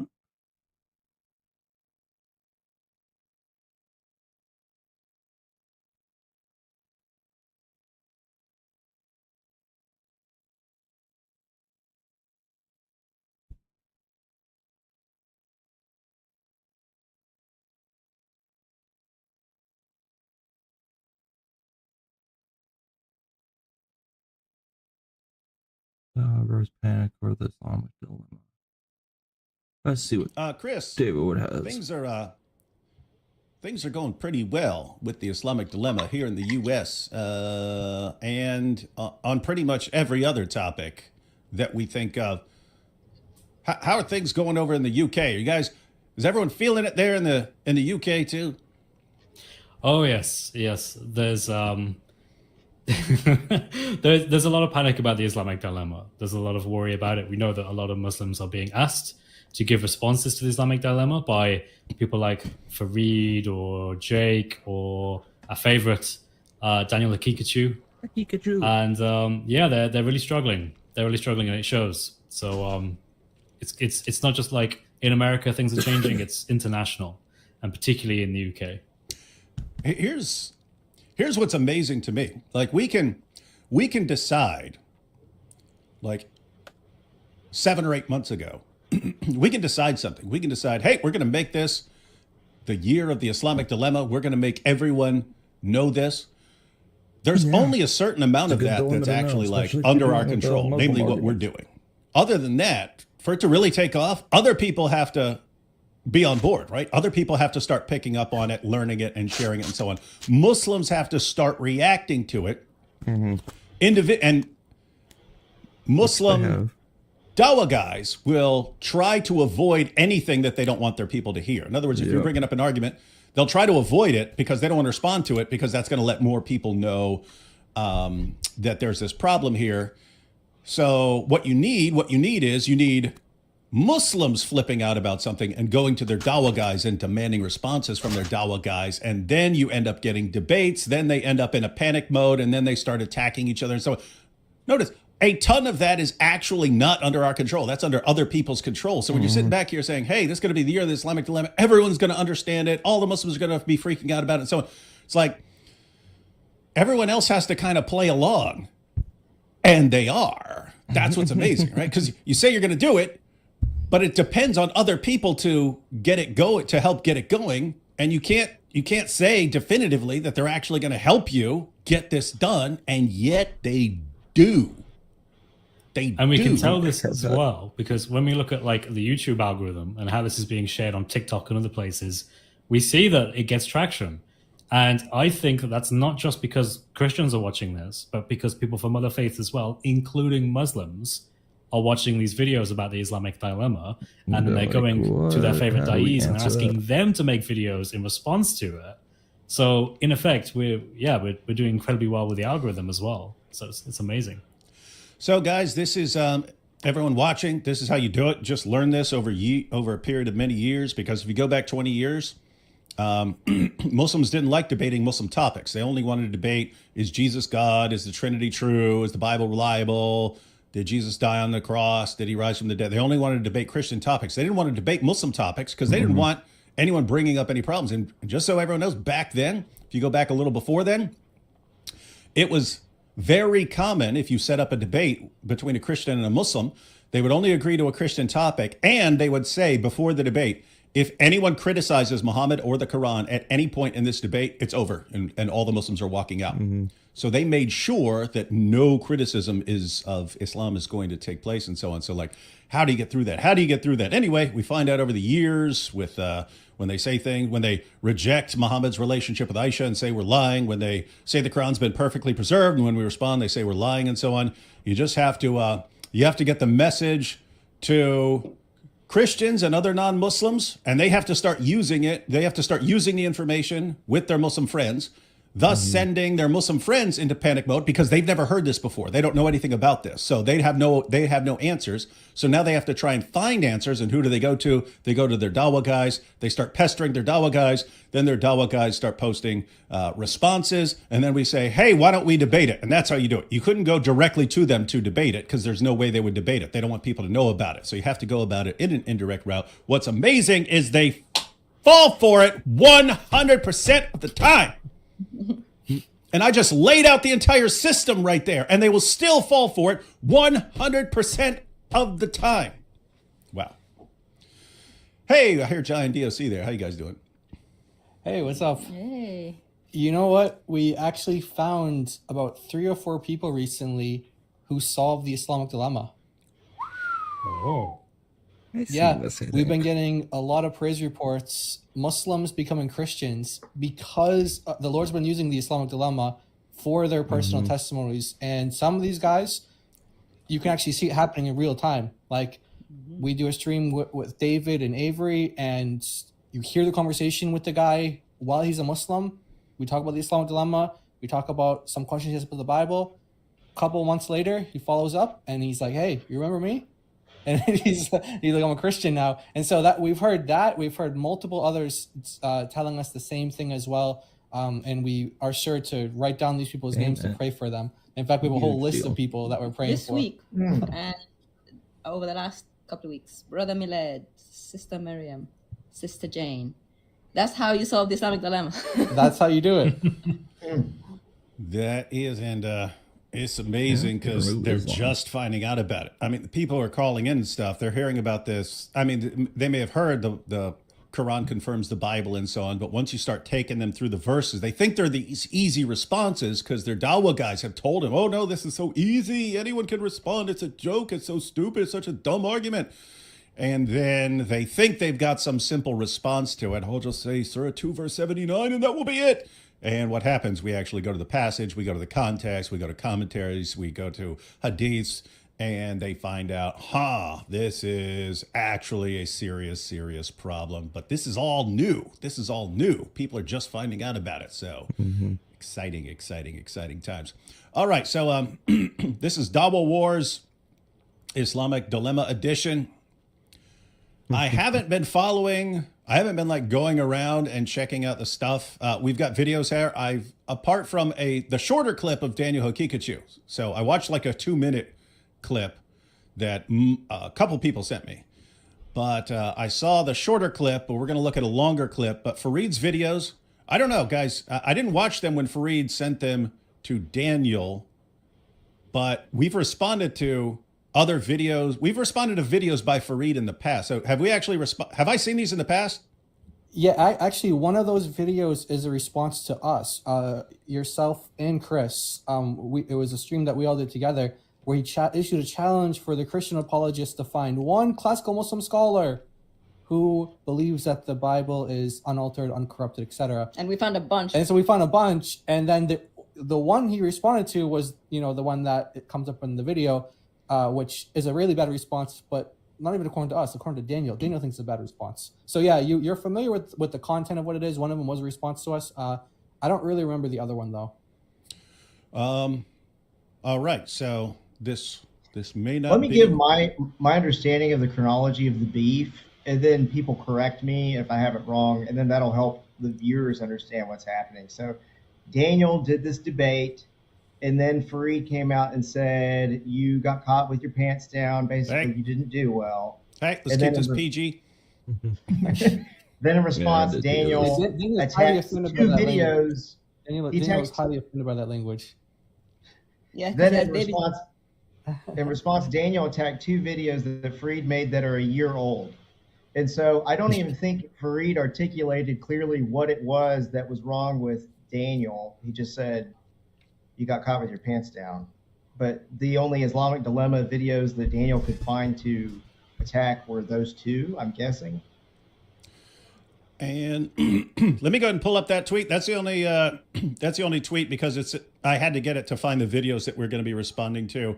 But I actually checked out that tweet. So this is from Fareed, and Fareed says, David Wood argues that the Prophet, peace be upon him, and Ibn Abbas affirm the Bible. Actually, what I argued, Fareed, was, yes, your Prophet affirmed the Bible. That's directly out of the Hadith, but he's also the one supposedly revealing the Quran, which definitely affirms the Bible.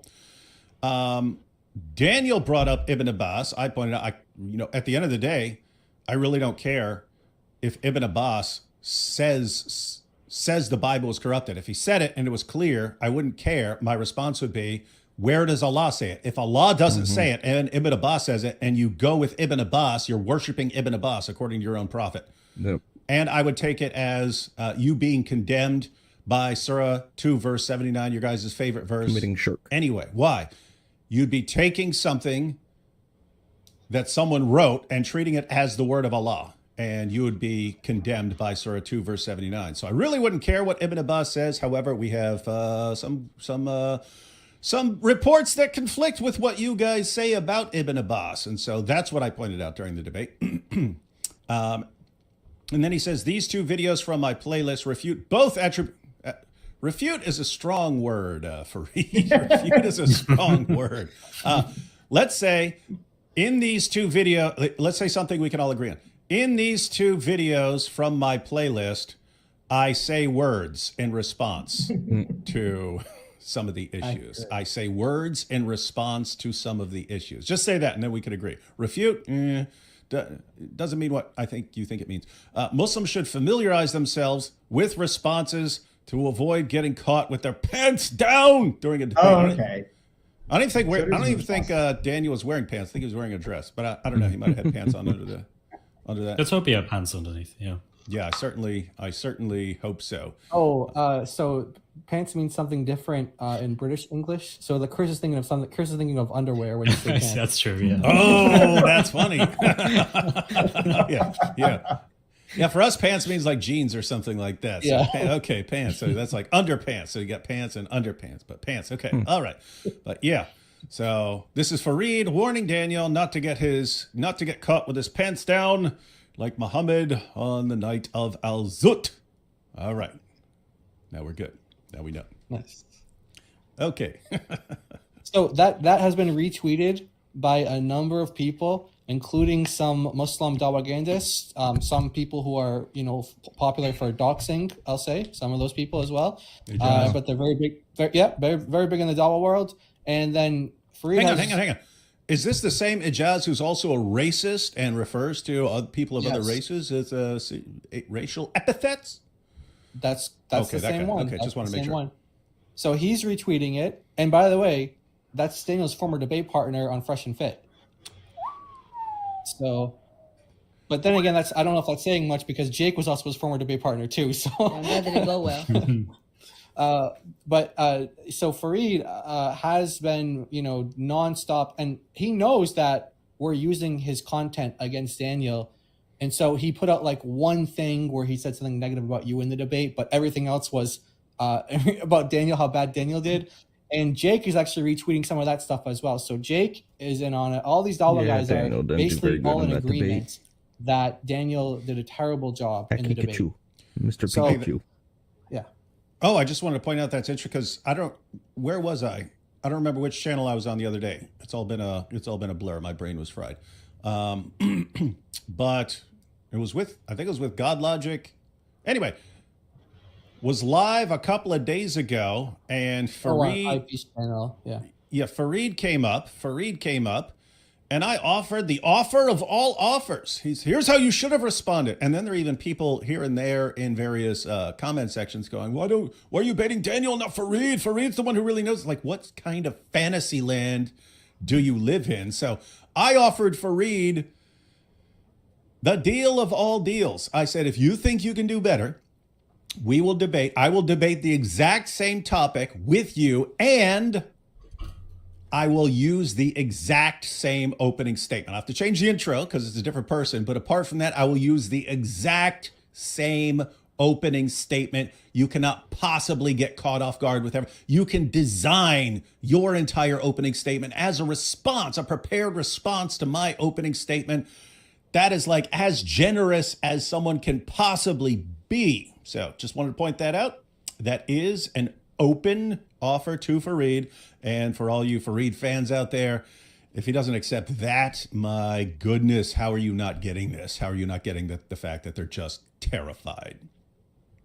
And that's what Daniel said to him. He said, why don't you man up? In use a little bit more flavorful language. In very more colorful language. And debate yourself. Why don't you gird up your loins and face him like a man? Right.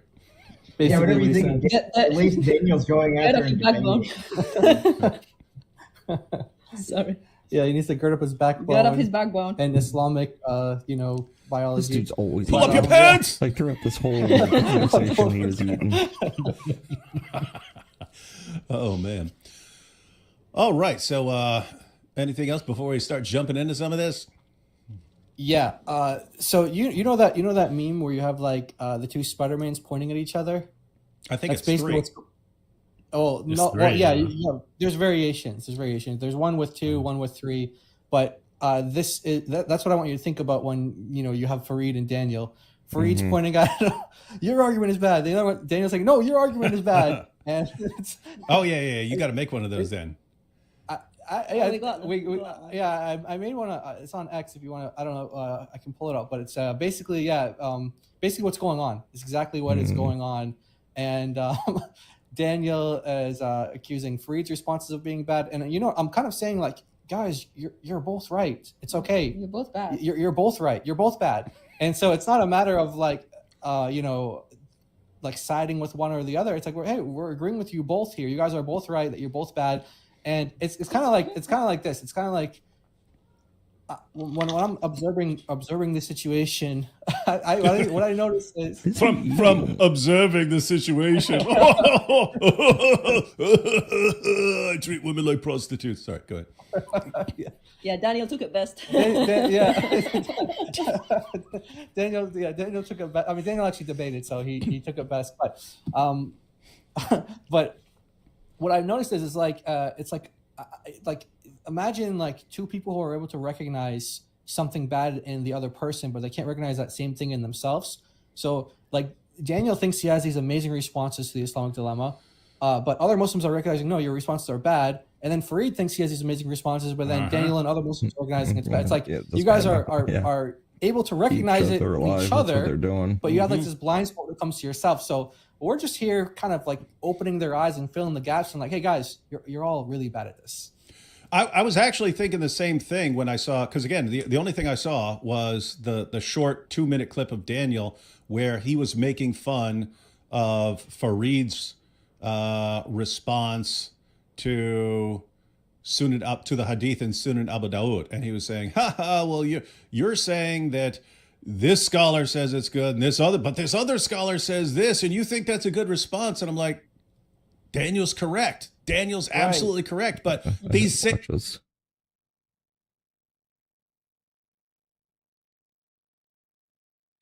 Benjamin Netanyahu is going to be on trigonometry tomorrow. They're going to release that podcast. Looking forward to that. So we can review that tomorrow.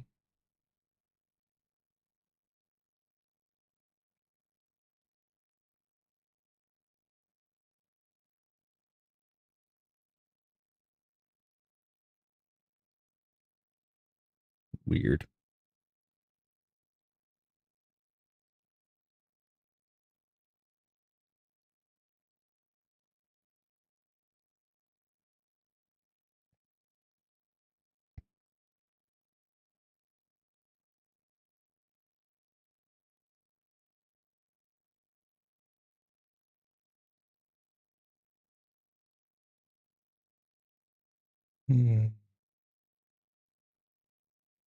I haven't watched this one.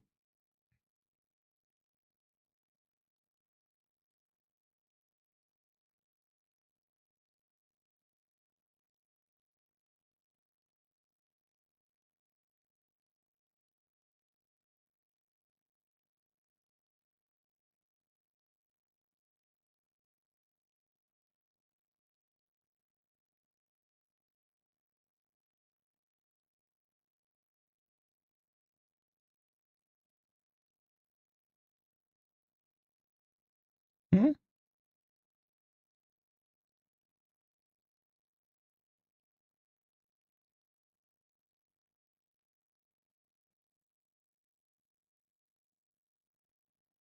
There's Destiny.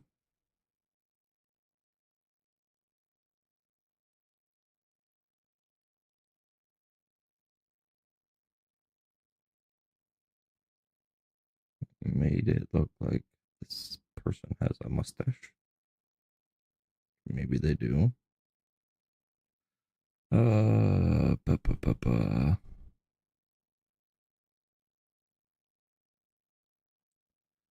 There's another thing I wanted to watch. Let's just...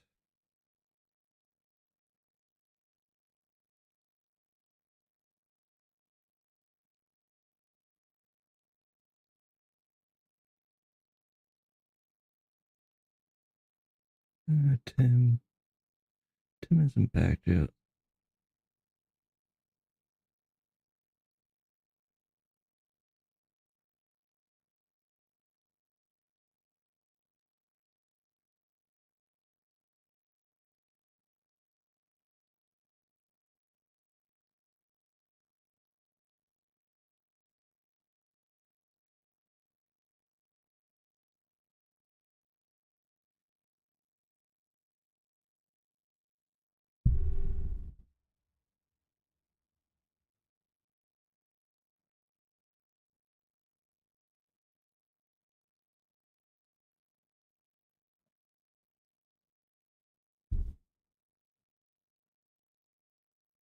Should we see this conversation?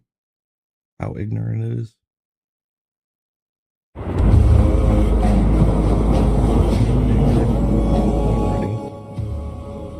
Katu. Walaikum. شلونك? I'm doing okay. How are you? Good, thank you so much. So I want to talk to you about Muhammad. He was bewitched. Remember, it's an intellectual reason why you aren't a Muslim. Yeah, so is that not talking about Muhammad bewitched? Can you explain it to me? Okay, he's bewitched. What's the issue? Okay. So the issue, according to the Quran, that Allah, he said he's going to protect him from people. And according to the hadith, is saying that Lubayd, a Jewish guy, he actually did a spell on Muhammad. According to your sources, it's saying that Allah, he permit the black magic or the bewitchment happened to Muhammad. Can I ask you a question? Go ahead, please. When the verse came about the Prophet ﷺ being protected, was that before or after the bewitchment? I'm not sure. You're not sure? Why are you not sure? You tell me, if you know. There's no chronological order in. This is what I said. Okay, so let's give you a scholar. For example, Al-Baghawi, rahimahullah, he says in his tafsir that the verse where it says, the Prophet ﷺ will be mahfuz, meaning protected, by his enemies, that came after the Prophet ﷺ's bewitchment. That's in his tafsir of the verse. So what do you say about that? So after that, Muhammad, he was protected from the devil. Well, what do you mean by protected from the devil? You mean protected from the I'm sorry. Protected from the people. I apologize. Well, in the correct sense, yeah. Like they cannot stop his da'wah. But yes. Okay. You said Baghawi? Mm-hmm. Okay. I want to read it. Go ahead. Chapter 5, 67. So we'll say I think this is a dumb argument in the first place. I mean, obviously, because he was bewitched. I mean,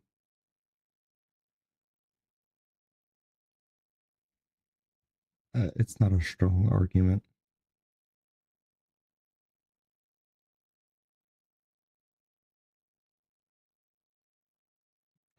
full debate. That's the full debate.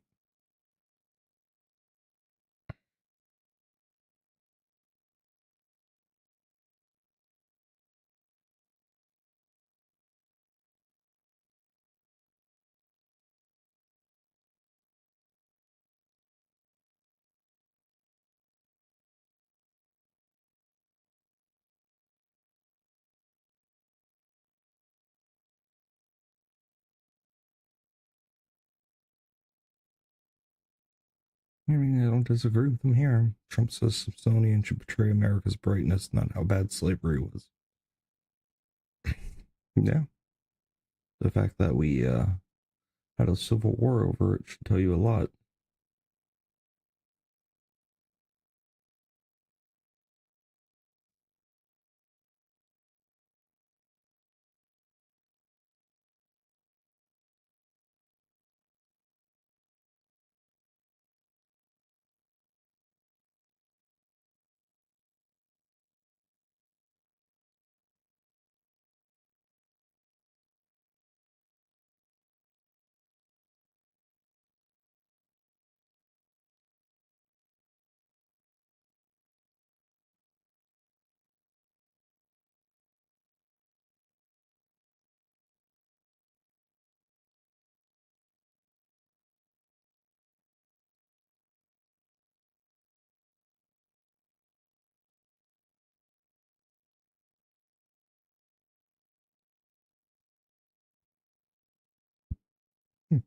I did want to ask you, I think it would be remiss of me not to ask you about the problem of anti-Semitism on sections of the right, or, the problem of Israelophobia on sections of the right, that kind of hostility towards Israel that we're seeing. I'm seeing it both extremes, the right You and left famously had have a clash on Joe Rogan hostility. with Dave Smith, who I was not previously familiar with, I have to say. Dave Smith's a joke. I don't think those two are anti-Semitic at all. I'm a big fan of Rogan. I think he's a great, curious guy who has a wonderful platform. But it was interesting that you found yourself having to push quite hard against a hostility to Israel coming from that section of the kind of commentator sphere. And we do see a lot of it online. Online, it gets very ugly. What do you think of what's happening on the right X is a cesspool for it. That hostility to Israel that exists, and also just the general sensibleness of debate on the right, which seems to be waning at the moment? Yeah, I agree. I think it's definitely waning. It goes back slightly to something I mentioned earlier, which is, I find it very interesting. I think neither you nor I suffer from this, but most people have an affliction in politics, which is that a lot of people have an affliction in politics, which is they just take everything at the buffet of their side. It happens particularly when people change political sides, admittedly or otherwise. They just take everything. And I think that there is an element of that is completely understandable, and an element of it, of course, which is something for which one feels a certain amount of disdain. But I think that a part of the political right has certainly fallen into an anti-Semitic place and an anti-Israel place for sure. And I think they should reflect on, among other things, the fact that what has pushed them there. And there are quite a lot of things that have pushed them there. One is that it is, as I said earlier, it is, to rephrase something, it's a groove into which you can fall with alarming ease. Yeah. It's just there. There's a reason why anti-Semitism is such a long and powerful force across all sorts of different religious, ethnic, political things. It's a groove you can fall into with great ease because it's just there as an omni-explanation. Everything from why are these things happening globally to why is my life not working out? It's just there for everything. And the reason why it's being pushed at the moment on the American right in particular is a very, very interesting thing. Some of it is simply organized by Qatar, the Iranian revolutionary government, principally by Qatar through funding of universities, institutions, media, and much more. The Qataris are are responsible for a lot of pushing around. Again, as often happens, they are actually guilty of the thing that people accuse Israel of. It's like unbelievable compromising funding of the country's enemies and enemy narratives.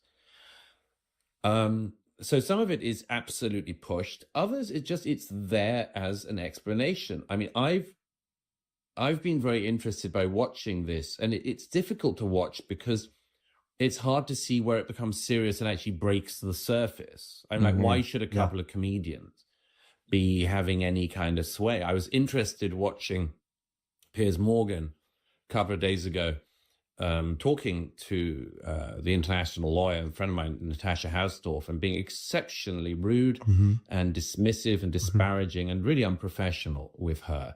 Really unprofessional, just shouting that she was talking bullshit and not allowing her to finish an answer, and just such ugly hatred that he was expressing towards what was just a different opinion from the one that he's found himself holding.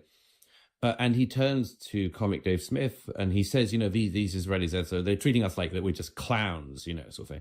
Again, your other guest is literally a clown. That's his job. His job is to be a clown. The fact that I don't think he's ever said anything funny to my knowledge is, but it's like there in the name. Your job's to be a clown.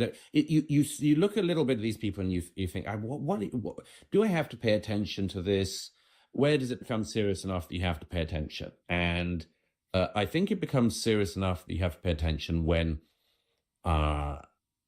this falls into a groove which is just highly recognizable, and if it falls into that groove and it actually has some impact. And it's quite hard in our current media and the social media landscape to work out what is impactful, so that, as I say, there's been a sort of flattening process whereby an international lawyer like Natasha Hausdorff, 20 years experience at the bar, is to be invited on as a guest with a comedian, and not just as equals, but actually as her then worse off. Yeah.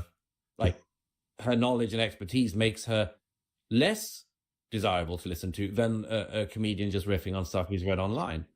And so there's this very weird media and social media landscape we're in. What I can see now is that the elements of the right that are playing with this stuff are doing several things. One is there's definitely an American isolationist thing, which is a recognizable strand, the Buchananite right. It's a long part of American politics, of the isolationism of we just don't care about the world. As I've often said, it's a paradoxical position. I guess I'm semi-isolationist. These people want America to remain the world's superpower and the world's dominant power, but they don't want to be involved in the world. Okay, right, that's their problem to work out. But that isolationist tendency is there. Yeah, then you add in various other things. And they include, for instance, now, a belief that somehow America would not be in trouble in the Middle East or any other region if it weren't for Israel. That America is somehow being tainted by association with Israel. And if we only cozied up to our real friends, Qatar, the Ayatollah. That would all be better. And therefore, Israel becomes like the cause of your problems. Yeah. But there are a lot of other things going on as well. One thing that I became very aware of when I was writing my book, The Strange Death of Europe, and trying to get an early sense of European movements of the right, was that there are also attempts to radically rewrite history because of the awkwardness of certain things that happened in history. If you are holding a view about what has gone wrong, I became very alert to right-wing movements on the continent of Europe, for instance, who, when you think like, why do you play around with things like this is on the fringes, but nevertheless, sometimes you sort of need to get a whiff of what is happening on the fringes to see what might come in.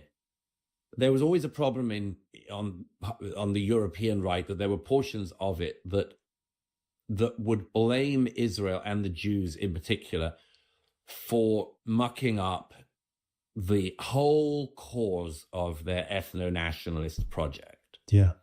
So that if the Jews hadn't been massacred in the Holocaust, we could have got on with our ethno-nationalist projects or our right-wing projects or whatever. And the Holocaust and the Jews and the creation of the state of Israel causes a problem for these people. And you can definitely hear that on parts of the American right now, which is because of the 1940s, our desires and our projects got upset. And therefore, what can we do? One is to try to deny that or try to get around it. Another is to play all sorts of games of the Canaanite tendency, which is, if we hadn't have got involved, then we wouldn't be in the problems that we're currently in. If we'd have allowed the Nazis and the communists to fight it out, we wouldn't have, American cities covered with fentanyl-laced drugs and, homelessness and all of these problems. Which is still a problem. It's just it's a not very well thought out but existing strain in American conservative right-wing political thought at the moment. And I think it's very, very low grade. And besides anything else, is sort of always a futile thing because conservatives in particular always tend to have a tendency to sort of say, where is the moment that the thing went wrong? And that's very interesting as an intellectual exercise. And it's pretty hopeless as a political exercise because there's nothing you can do about it now. I mean, if only in the War of Independence in America we hadn't done why. Well, but we're here because history happened, and it's useful and interesting to work out where the things have gone wrong, and it's simultaneously slightly hopeless. But I'm still really I'm watching this movement on the American right and it's still somewhat unclear exactly what is going on. But then that's because the movement itself is unclear and is trying to work out its own thoughts on the fly. But I think that one other thing I would say is I think a lot of the people who are in a very specific anti-Israel place are there because wittingly or otherwise they've been pushed there by the pressures of the time. Nobody is going to berate a television host or a podcast host for not having said enough about Sudan. And no campus will be protested and no graduation ceremony in America will be protested because of a lack of focus in that semester by the university administration on the killing going on in Sudan. But there are these people from the university heads to the sort of Piers Morgans who will feel like they have to have a stance on like phase 2 of the conflict in Gaza. And they get pushed into it. Wittingly or otherwise. I think largely unwittingly. Why haven't you spoken about this? Why haven't you condemned Y? Oh, so you're a supporter of Z. As you say, it's very low grade. I find it incredibly worrying. It's hard to work out how influential these strains will become, but there does seem to be a pincer movement of scapegoating at the moment. So the left scapegoats Israel and has been doing for some time, and now sections of the right are doing a similar thing. And the Churchill bashing, this kind of revisionism of history where Churchill was the bad guy and maybe Hitler was misunderstood. I mean, I know that remains a relatively fringe idea, but it's out there and it is incredibly worrying. It is not fringe once the world's biggest podcaster has people who believe that on his platform and they talk unchallenged. Now, I mean, you can see there's a guy called Ian Carroll who has been a guest on Joe Rogan. You can see interviews that he does with other people afterwards, in which he boasts about how he's slowly bringing in the Jewish question to Joe Rogan's audience, and that's what he calls it, the Jewish question. You know, and he's bringing it softly, and he boasts about this. James Lindsay has reposted the videos on his Twitter that this guy is like, yeah, you know, you can't go straight in on all of the heaviest anti-Jewish stuff, but you can introduce them to it. You can just ask questions and so on. And he's being congratulated by this anti-Semite for the brilliance of his maneuver in introducing Joe Rogan's audience to anti-Semitic conspiracy theory. And, you know, I think, you know, like me, Brendan, your view is, if I don't agree with it, I don't agree with it whether my own side is doing it or not. Yeah. And I don't agree with it whether people I like are doing it or not. Yeah. And I don't agree with it whether people with huge platforms that I could do with are doing it or not. Yeah. I agree. But it's very, very disappointing. I have to put it at its mildest. It is very disappointing that this is going on. You know, if something's morally wrong, it's morally wrong. And it doesn't matter whether you like the person pursuing it or you don't. Douglas, just two more quick questions for you. I want to ask you about a different form of anti-Semitism. So we've looked at the left-leaning version, the right-leaning version, but there's also the problem of Muslim anti-Semitism, which is the one form of racism you're not allowed to talk about, actually. You know, you will be damned. I think it was Rod Little who said, we're now reaching the situation where it's Islamophobic to talk about anti-Semitism, because if you do, you'll be accused of bullying Muslims in Europe. How much of it, I mean, you've written about this at length, you've written about the strange death of Europe, you've written about some of these intersecting crises of our time.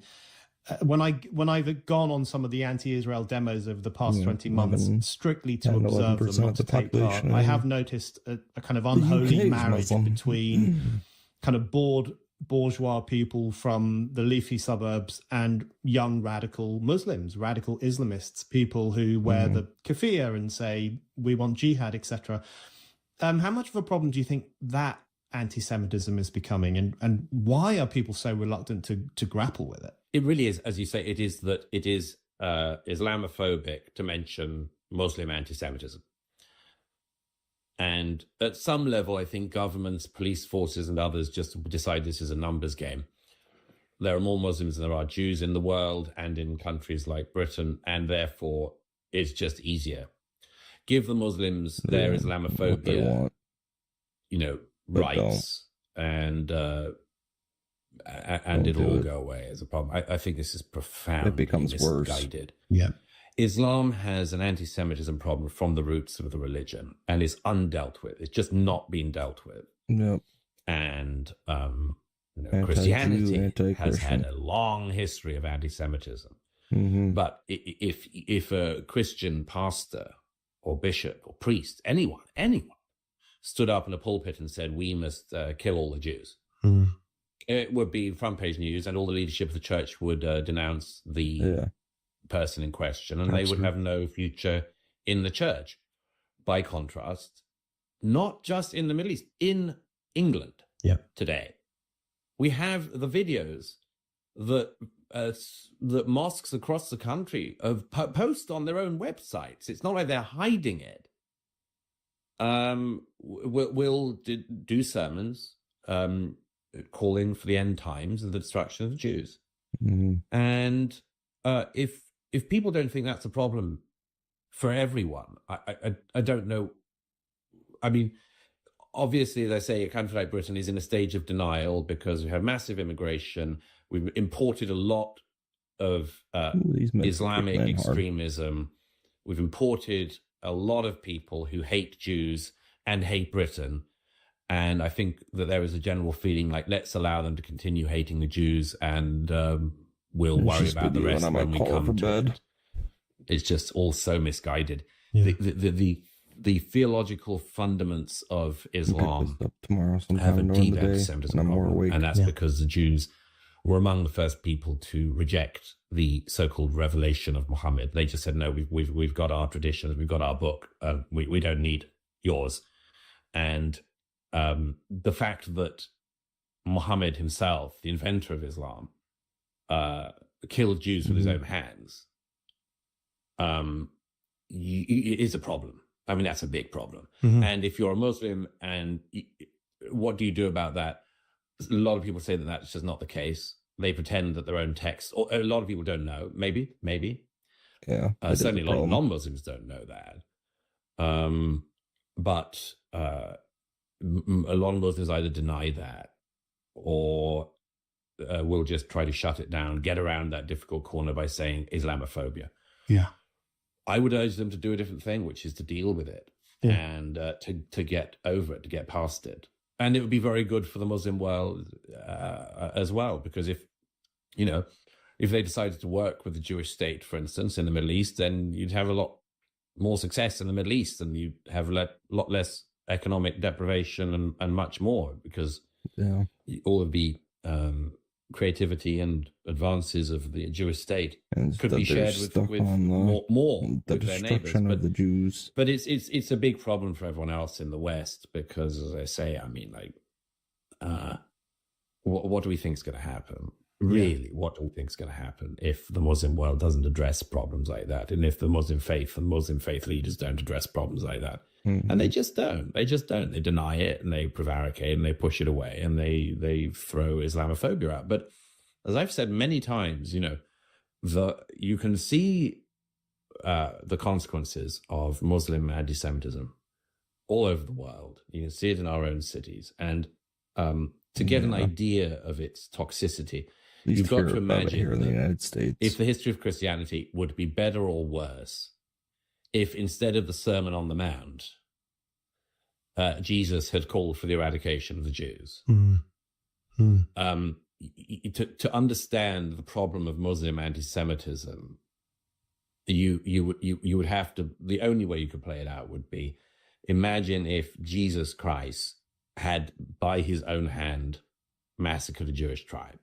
And would the history of Christianity have been more anti-Semitic or less anti-Semitic if that had been at the foundations? And the answer, of course, is more. Yeah. And that's just a problem that is so big and so deep, and most people don't want to go anywhere near it. Yep. All right, guys, I'm going to call the stream here. I am getting too tired. I will pick this up tomorrow sometime during the day. Thanks for stopping in for the little bit that I was able to. Hopefully we can get a longer stream going and start earlier in the day. It was a little crazy and hectic around the household today, so I didn't get to it till later. But, yeah. All right, everybody, God bless, and thanks for coming out. Hit the like button if you haven't. Subscribe, follow, do the things. And, yeah, I'll catch you tomorrow.